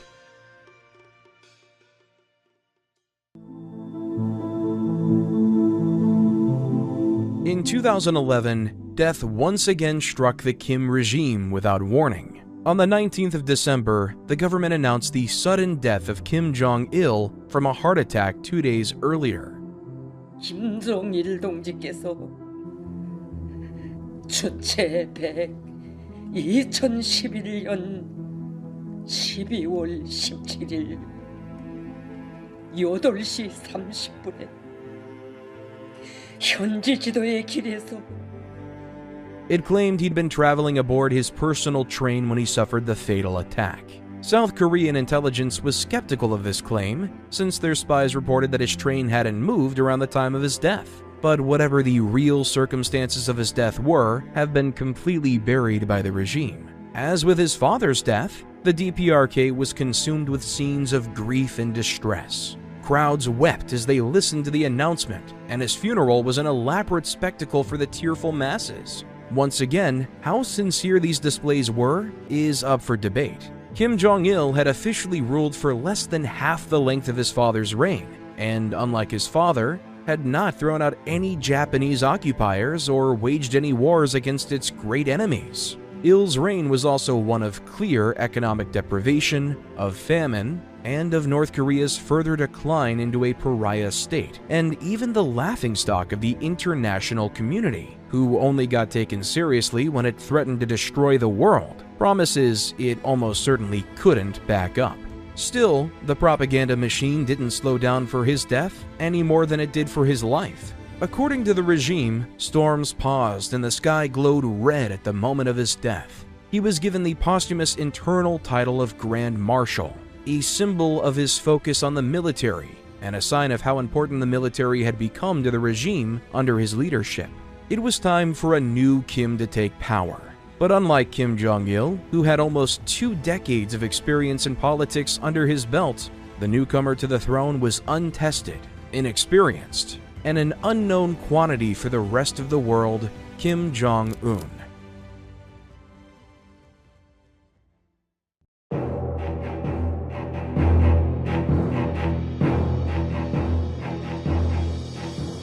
Unlike his father, Kim Jong-un was not originally meant to be his father's successor. His elder half-brother, Kim Jong-nam, was the intended heir until he embarrassed the nation by getting caught using a fake passport to visit Disneyland Tokyo in 2001.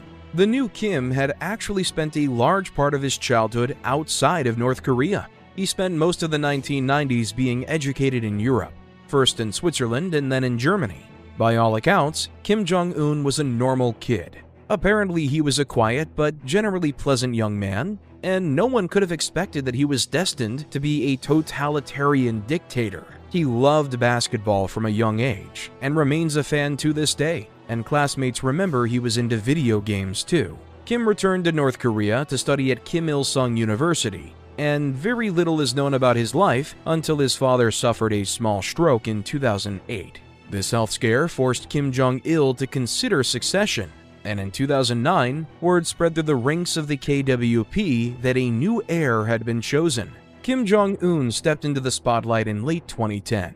He was promoted to 4-star general despite having no military experience, and began attending events and on-the-spot guidance sessions with his father. Propaganda had signaled him as the heir apparent, but he was never actually announced as such before his father's demise. It must have been a shock to find power falling into his hands so soon, for him and everyone else in Pyongyang.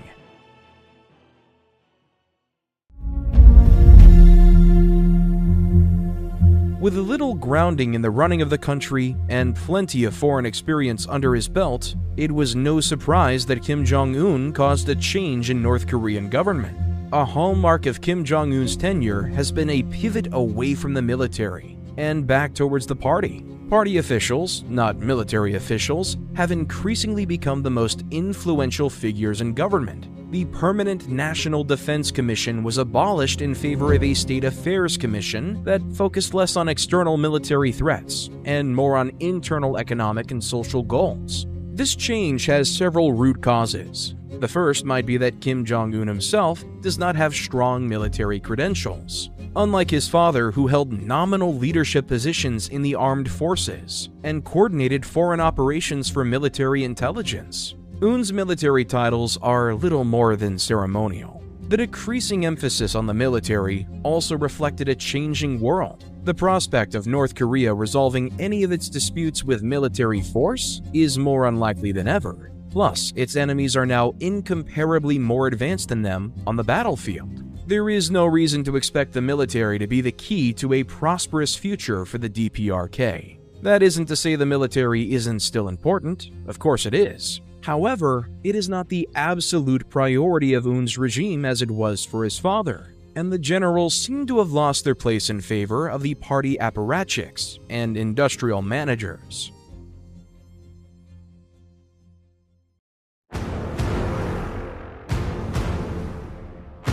Given the power of the Kim cult, it was perhaps inevitable that the biggest threats to the regime would emerge within the family.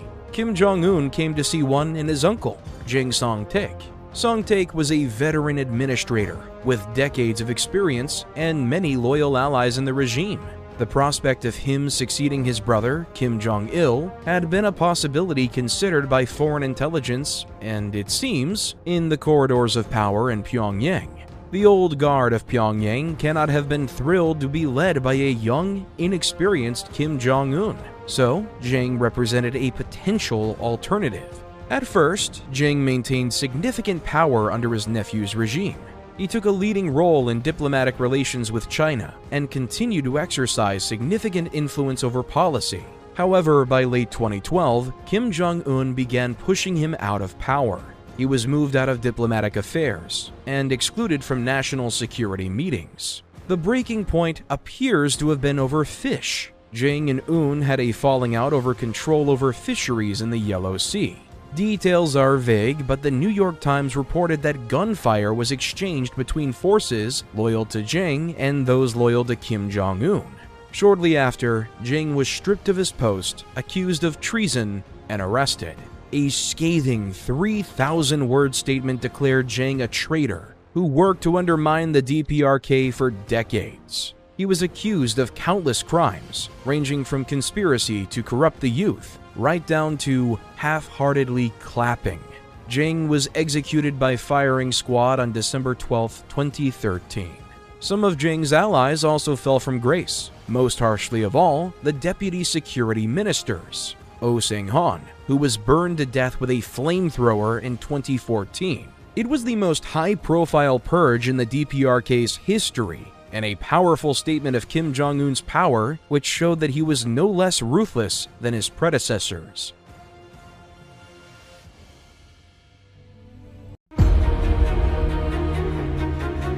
That being said, Kim has tried to show himself as a softer, more friendly leader than his father. Kim Il-sung and Kim Jong-il had projected the image of a paternal but firm military leader with deep ideological commitments. Kim Jong-un, on the other hand, quickly established himself as more concerned with social and economic issues than military ones, and proved to be more open to foreign culture within limits. In July 2012, Kim shocked the world by appearing at a flashy pop concert in Pyongyang, complete with Western music and unusually scandalous costume choices for an overly modest North Korea. There were also performers dressed as Western icons like Mickey Mouse and Winnie the Pooh. Kim's companion to this concert also turned heads. His wife, Ri Sol-ju. Previous wives and mistresses had mostly been hidden from public view, so Kim's public display of his wife was a surprising change. It suggested that this new Kim was more approachable, more human, and less detached from the world as his venerated forerunners were. Experts have attributed Kim's new style to his childhood in Switzerland. He grew up experiencing Western culture and hadn't expected to be leader, so it is natural for him to be less hostile to the West and less aloof than previous leaders.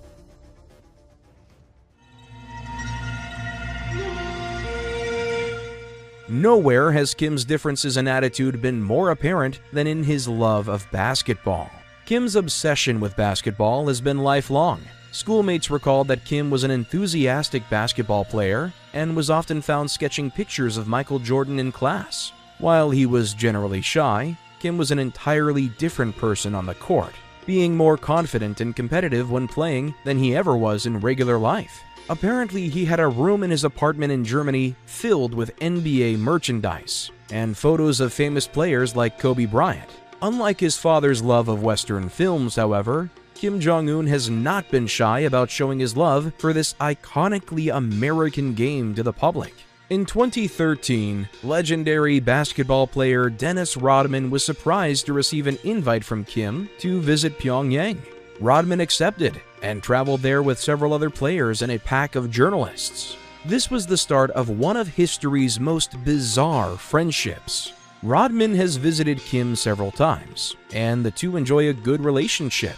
Kim and Rodman have been pictured watching games and laughing together, and the two have exchanged gifts. In 2014, Rodman was roundly criticized in the Western media for singing Happy Birthday to the Dictator. Happy birthday to you.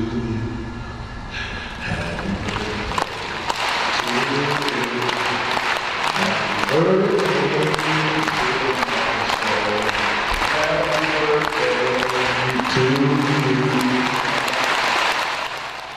Rodman has continued his friendship with Kim and visited North Korea multiple times. While Rodman has no official diplomatic role, his ability to exercise soft power and potentially influence Kim as his friend or raise delicate issues directly has been considered a useful diplomatic tool.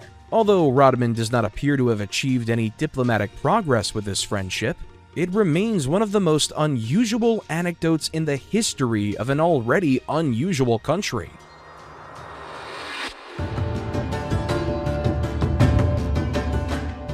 Kim's acknowledgement of foreign culture is surprising, but it is tightly controlled and very limited. It might even be misleading since in many ways, Kim Jong-un is harsher on foreign culture than his predecessors were. He has instituted a variety of harsh cultural laws designed to protect against foreign influence and preserve North Korea's own culture. Many things that the regime deems to be anti-socialist have been all but outlawed. The internet is the obvious first priority for controlling modern culture. Only a handful of people in the country may access the global internet, and even academic institutions are not permitted full access. The average North Korean is only permitted access to North Korea's special internet service called Kwangmyong. Kwangmyong is an entirely isolated network exclusive to the country that allows the regime to control all the information its citizens can access. Outside of the internet, music, film, and fashion which contradict Pyongyang's ideals and sense of morality are banned. One of South Korea's most famous exports, K-pop, has been described as a vicious cancer by Kim, and the New York Times reported that 7 people had been executed for listening to or sharing K-pop music. Western fashion, typically seen as too revealing and immodest, is prohibited. Haircuts are also famously controlled too. There are 15 state-permitted haircuts as of 2017, all of them designed to be practical for the good socialist worker and free of the needless extravagance of a capitalist consumer. These laws may seem strange to an outsider, but they make sense to the internal logic of North Korea. To allow any uncontrolled aspects of Western culture to slip through is to risk the fate of the USSR or China, who collapsed or reformed in the face of Western pressure. Furthermore, the thorough commodification of Western culture is a blatant capitalist intrusion upon the North's continued commitment to socialism. In Kim's eyes, the K-pop itself isn't really the issue, but what it represents, a seemingly unstoppable wave of foreign influence that his regime must contain in order to protect North Korea's way of life.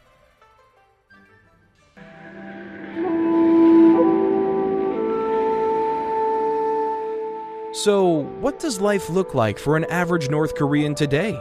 Most people wake up, attend to their family, go to their state-assigned job, and savor their leisure time when they can.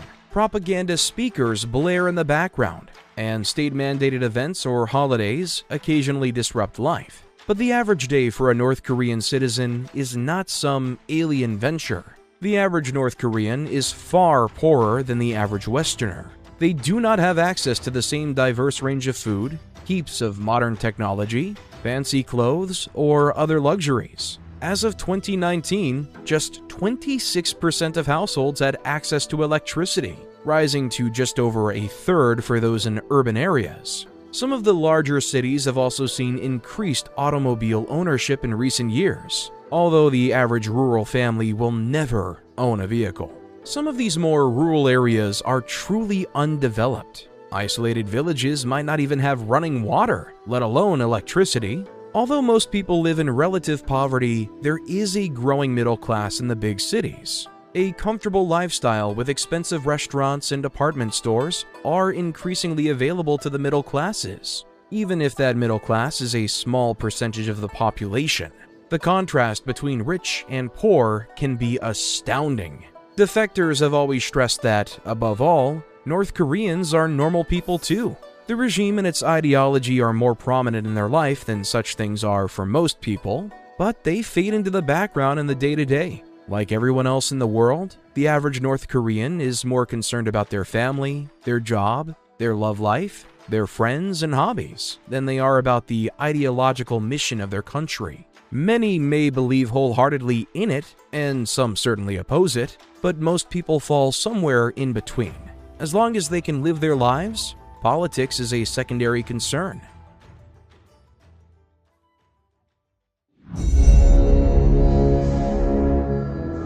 It can be easy to forget that North Korea is a nation of normal people when most of our exposure to the country seems to come from its promises of nuclear destruction upon its enemies. Kim Jong-un has re-emphasized the old idea of Pyongyang, applied specifically to the country's nuclear mission, believing that the economic future of the nation is inseparable from its ability to acquire nuclear weapons. Even education is pivoted towards it, with the best students encouraged to enter nuclear-related fields, and graduates frequently being snapped up by the nuclear weapons development sector. While Kim Jong-il had seen to the creation of his country's first nuclear weapon, Kim Jong-un's task was delivery. His regime has been especially interested in ballistic missile technology that would allow it to deliver those weapons onto enemy soil. Kim signaled his commitment to this early, even in the face of international condemnation. The launch of the Hwamyongsong-3 satellite in December 2012 was roundly condemned because it was seen as a thinly veiled attempt to test ballistic missile technology. Since the rocket utilized the same technology, the launch led to increased rhetoric on both sides, which only worsened when the North claimed to detonate another nuclear device in early 2013. During a disarmament conference in Geneva shortly after, a North Korean diplomat even threatened the final destruction of South Korea. As has become a pattern for Kim Jong-un's regime, these provocative nuclear tests heightened tensions for a few months before ebbing away. It occurred again in November 2017 when the DPRK test-fired its first nuclear-capable ballistic missile, the Hwasong-15. The Hwasong test was critical because it proved that North Korea had missiles capable of hitting the continental United States.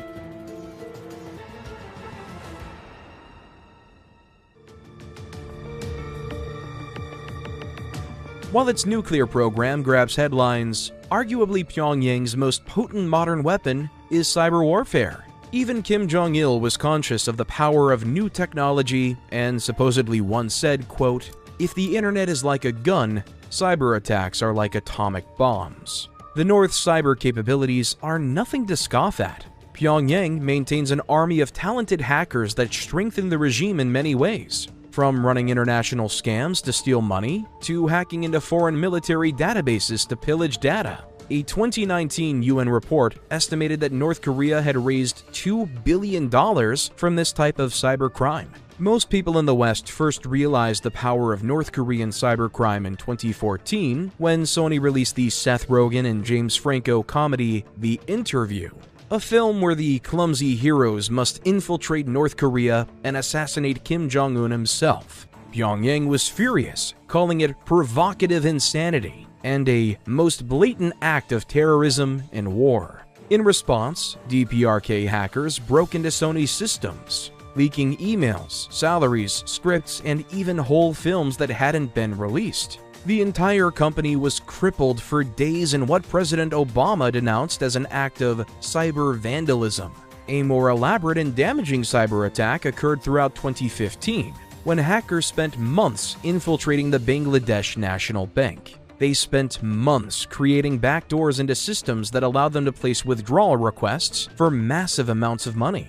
The hackers attempted to withdraw almost $1 billion in February 2016 and made off with $101 million before security systems caught on. That same year, North Korean hackers stole over 200 gigabytes of top-secret military intelligence from South Korea in 2016, including detailed plans for a conflict with the North and an assassination plot for Kim Jong-un. Probably the worst cyber attack was a 2017 ransomware attack, where around 300,000 computers across the world were struck with a crypto worm. North Korean hackers targeted computers belonging to numerous organizations, ranging from Microsoft to the British National Health Service, demanding payment in Bitcoin for the attack to stop. It took over 7 hours for the attack to be contained, and several days for it to be fully stopped, and in that time it caused billions in damages. The world has adapted to North Korea's capabilities, and governments now take the threat extremely seriously. But it is only a matter of time until Pyongyang's hackers strike again.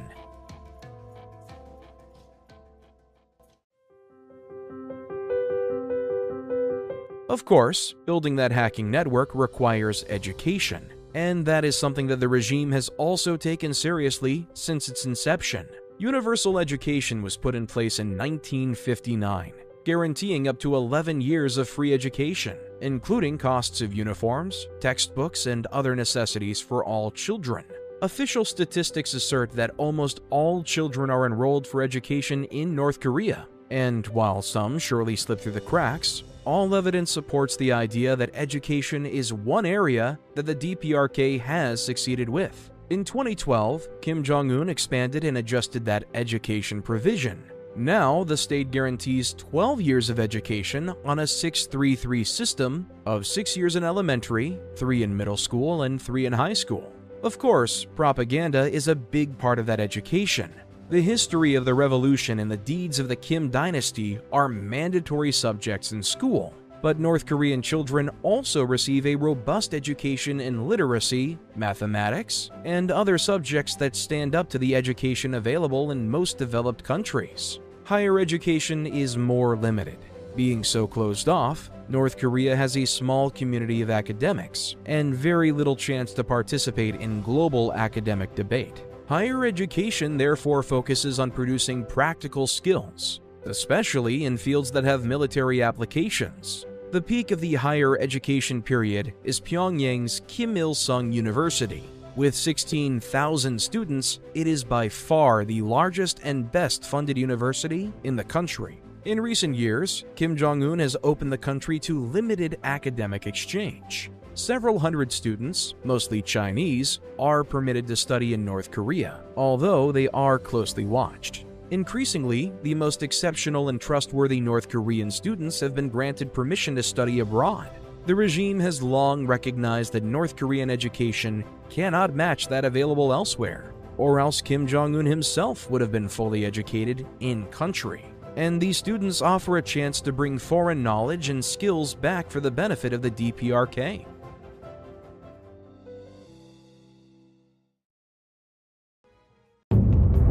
Students aren't the only people coming into North Korea more often since Kim Jong-un took power. As of 2013, tightly controlled and well-monitored tourist groups have been allowed to enter North Korea. This is no simple holiday. Regime officials travel with tour groups everywhere. Itineraries must be adhered to without question, and tourists may not ask unapproved questions or enter unapproved places during their time in the DPRK. Most foreign tourists will stay at the Yonggak-do International Hotel in Pyongyang. It has many of the amenities one would expect from a hotel: a restaurant, a pool, a sauna, and even a massage room.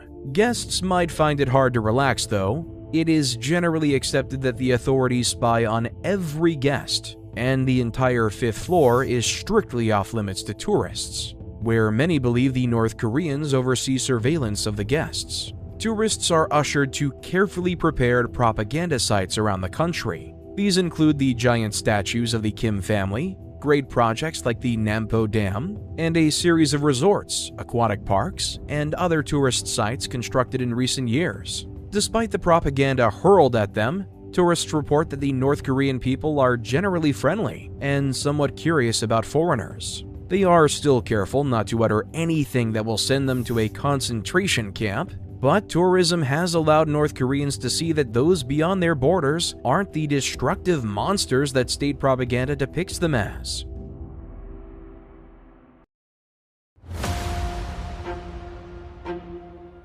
The rules governing tourism are rigidly enforced, as one American college student learned in the most tragic way. Otto Fredrick Warmbier was a bright and friendly American college student who loved to travel. In December 2015, he took the opportunity of a lifetime to visit North Korea. After a whirlwind 5-day tour, Warmbier was ready to go back home with the other members of his tour group.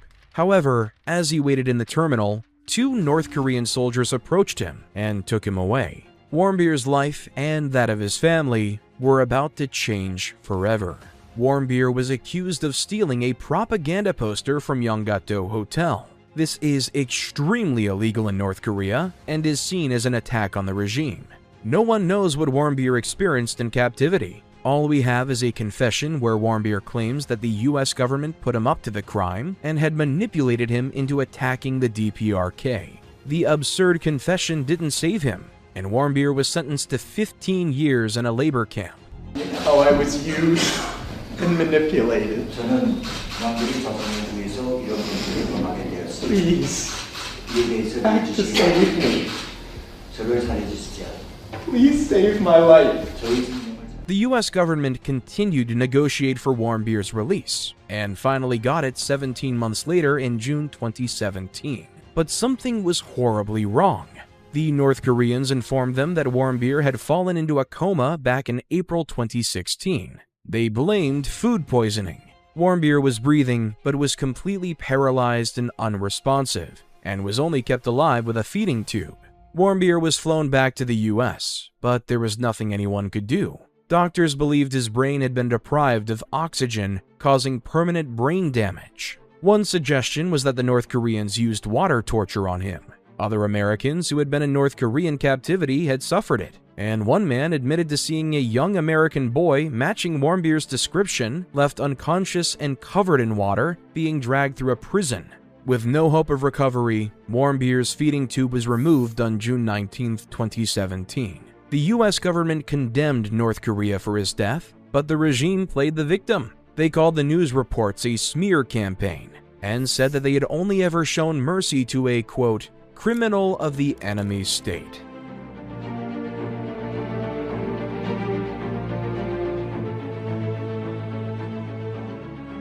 With everything we've heard, it's no surprise that so many people want to get out of North Korea. People have been escaping North Korea since its inception. The number of successful North Korean defectors has varied over time. It peaked at several thousand per year, with at least as many failed attempts under Kim Jong-il, before declining sharply under the tighter policies of Kim Jong-un. In 2022, just 67 defectors made it to South Korea. This decline has been driven almost entirely by improved border security along the few possible escape routes. The most obvious but risky escape route is across the DMZ.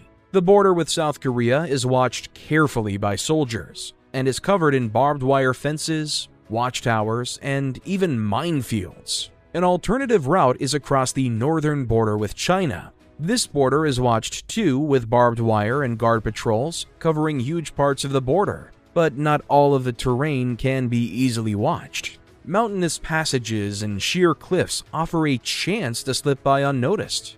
Guards can sometimes be bribed too, but it's risky. Even if a defector can get into China, they're not safe. The Chinese government has a standard policy to deport all defectors back to North Korea. Instead, the defectors must travel through China and enter Southeast Asia. Some go by land, while others follow the Mekong River until they reach the safety of countries like Thailand. Sea escapes to the Philippines are also known. When they reach a country that won't deport them to North Korea, the defectors can present themselves to authorities. South Korea had a long-standing program to take in defectors from anywhere, and will make arrangements for these escapees to settle in their country. Anyone who is caught while attempting to escape can expect harsh punishment. Many will just be shot on sight. An underground network has sprung up to aid defectors, but the new policies make this riskier than ever. Ha Jin-woo, an activist who helps other defectors escape via China, estimated for the BBC that the success rate for defection has fallen from about 50% under Kim Jong-il to less than 10% in recent years.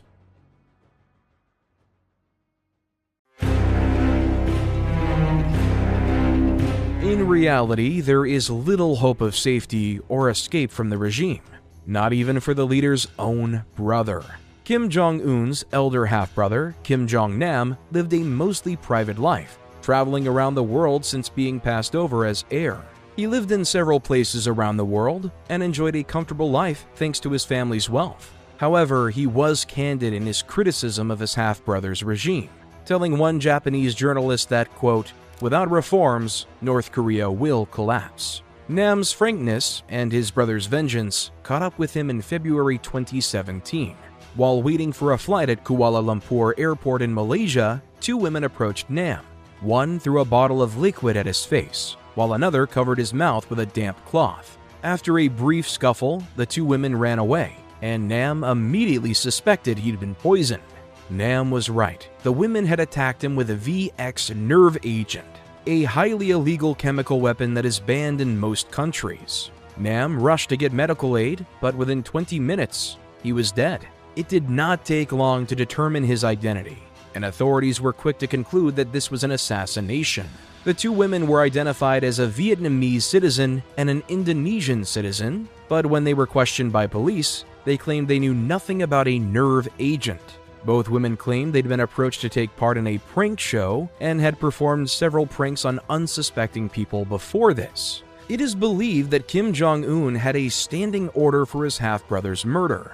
North Korean agents recruited the two women under false claims of working for a TV prank show and had them perform several pranks to trick them into thinking it was real. Murder charges were dropped against the women, but the agents who put them up to the act have never been caught.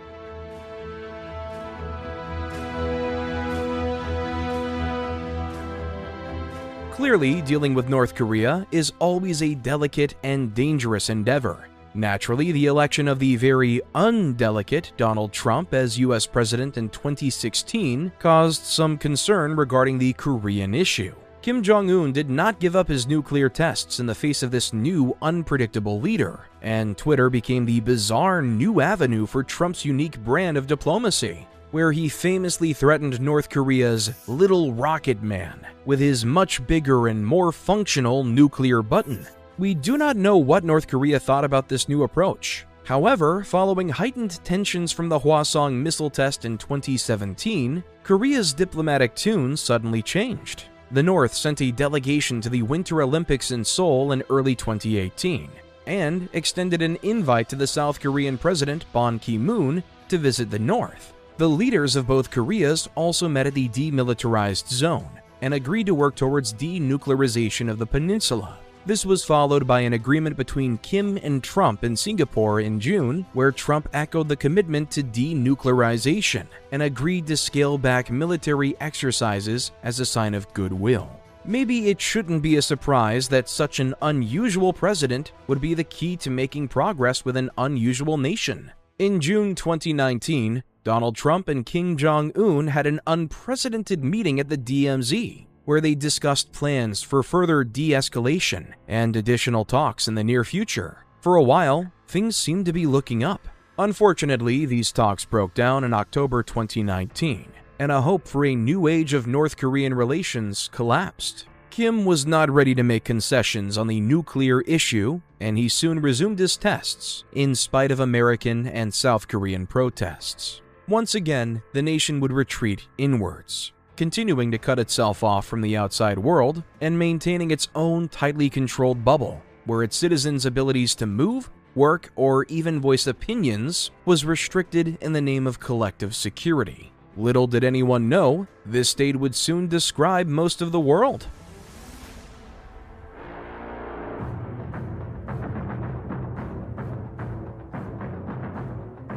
North Korea's isolation proved to be a blessing in January 2020 when COVID-19 hit. With entry to the country already under strict control and borders vigilantly watched by soldiers, it was easy for North Korea to seal itself off from the pandemic. Officially, North Korea avoided COVID for the whole of 2020 and 2021.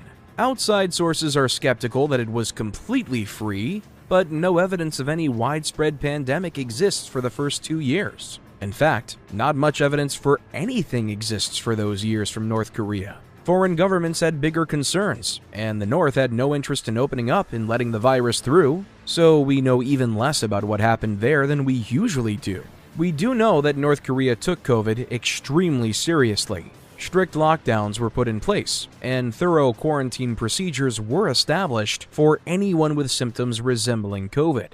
When a single COVID-19 case was rumored in the city of Kaesong, Kim Jong-un locked down the whole city for 3 weeks. It was a false alarm, but it shows how harsh Kim's response to the pandemic was. It was reported that violators of North Korea's movement restrictions were executed, and in one case, the North Korean Navy killed a South Korean fisherman and sunk his ship because he posed a COVID risk. International trade almost completely stopped, and the regime rolled back its public parades, citing health concerns. However, given how tightly controlled life usually was in North Korea, the pandemic was much less of a change there than it was for most people in the world.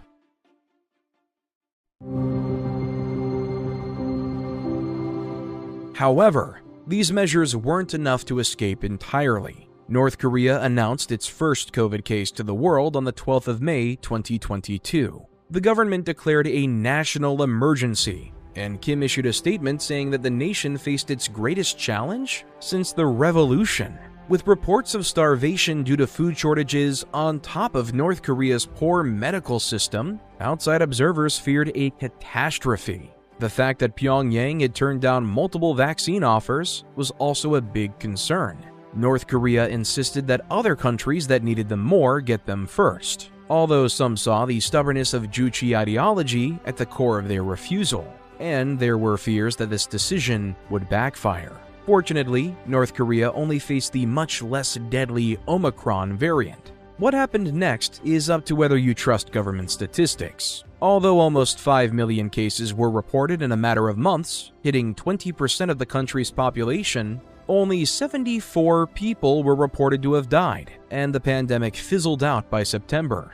Most scholars on the topic believe the actual death toll is higher, probably in the thousands, but probably far smaller than the death toll seen in South Korea or other countries that face the deadlier early waves. Like the rest of the world, North Korea emerged from the pandemic shaken and facing the prospect of a new and uncertain future.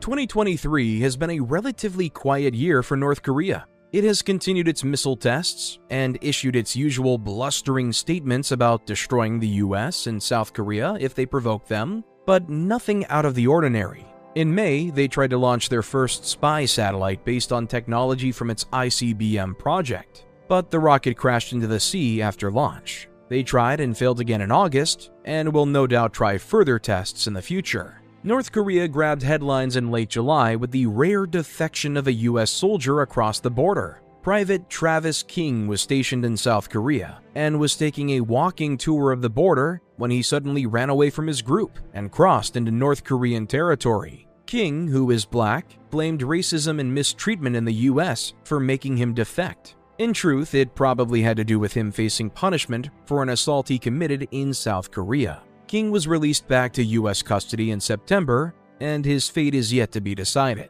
Pyongyang has also grabbed headlines for its tacit support of Russia's invasion of Ukraine.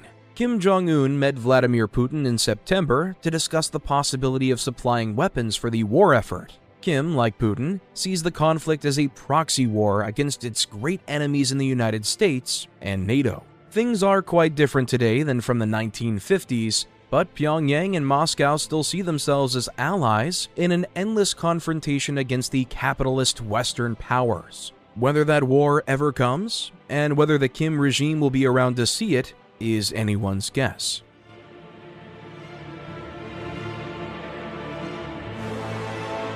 It has been said that North Korea has two paths to collapse: to reform or not to reform.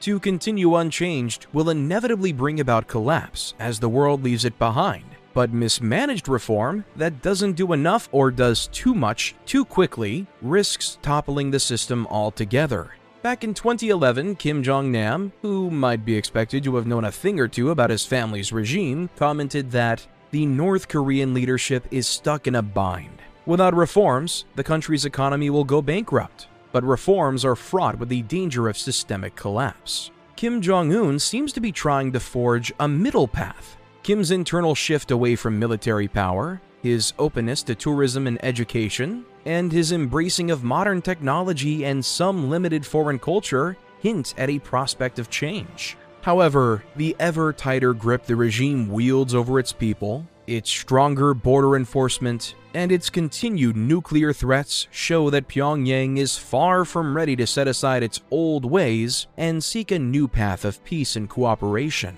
As global tensions increase between the West and both Russia and China, North Korea continues to be anchored to its old allies, even if it increasingly feels like a bizarre relic of a bygone era. Meanwhile, the contrast between North and South is extreme. Per capita income in the South is about 15 times higher than the North, by far the largest income gap between two nations that share a land border anywhere in the world. To put that in context, the much-touted disparity between West and East Germany that helped inspire the toppling of the Berlin Wall was an income ratio of 3-to-1 in favor of the West. The shock so many North Korean defectors feel upon reaching the South is entirely unsurprising. Many people have tried to predict where North Korea will go, and many people have been wrong. For now, North Korea is here to stay. It shows no sign of imminent collapse, and no one has the inclination to force it over the edge either. Still, its economic failures and its inability to keep up with a changing world might one day spell the end for this peculiar little country, or at least for its government.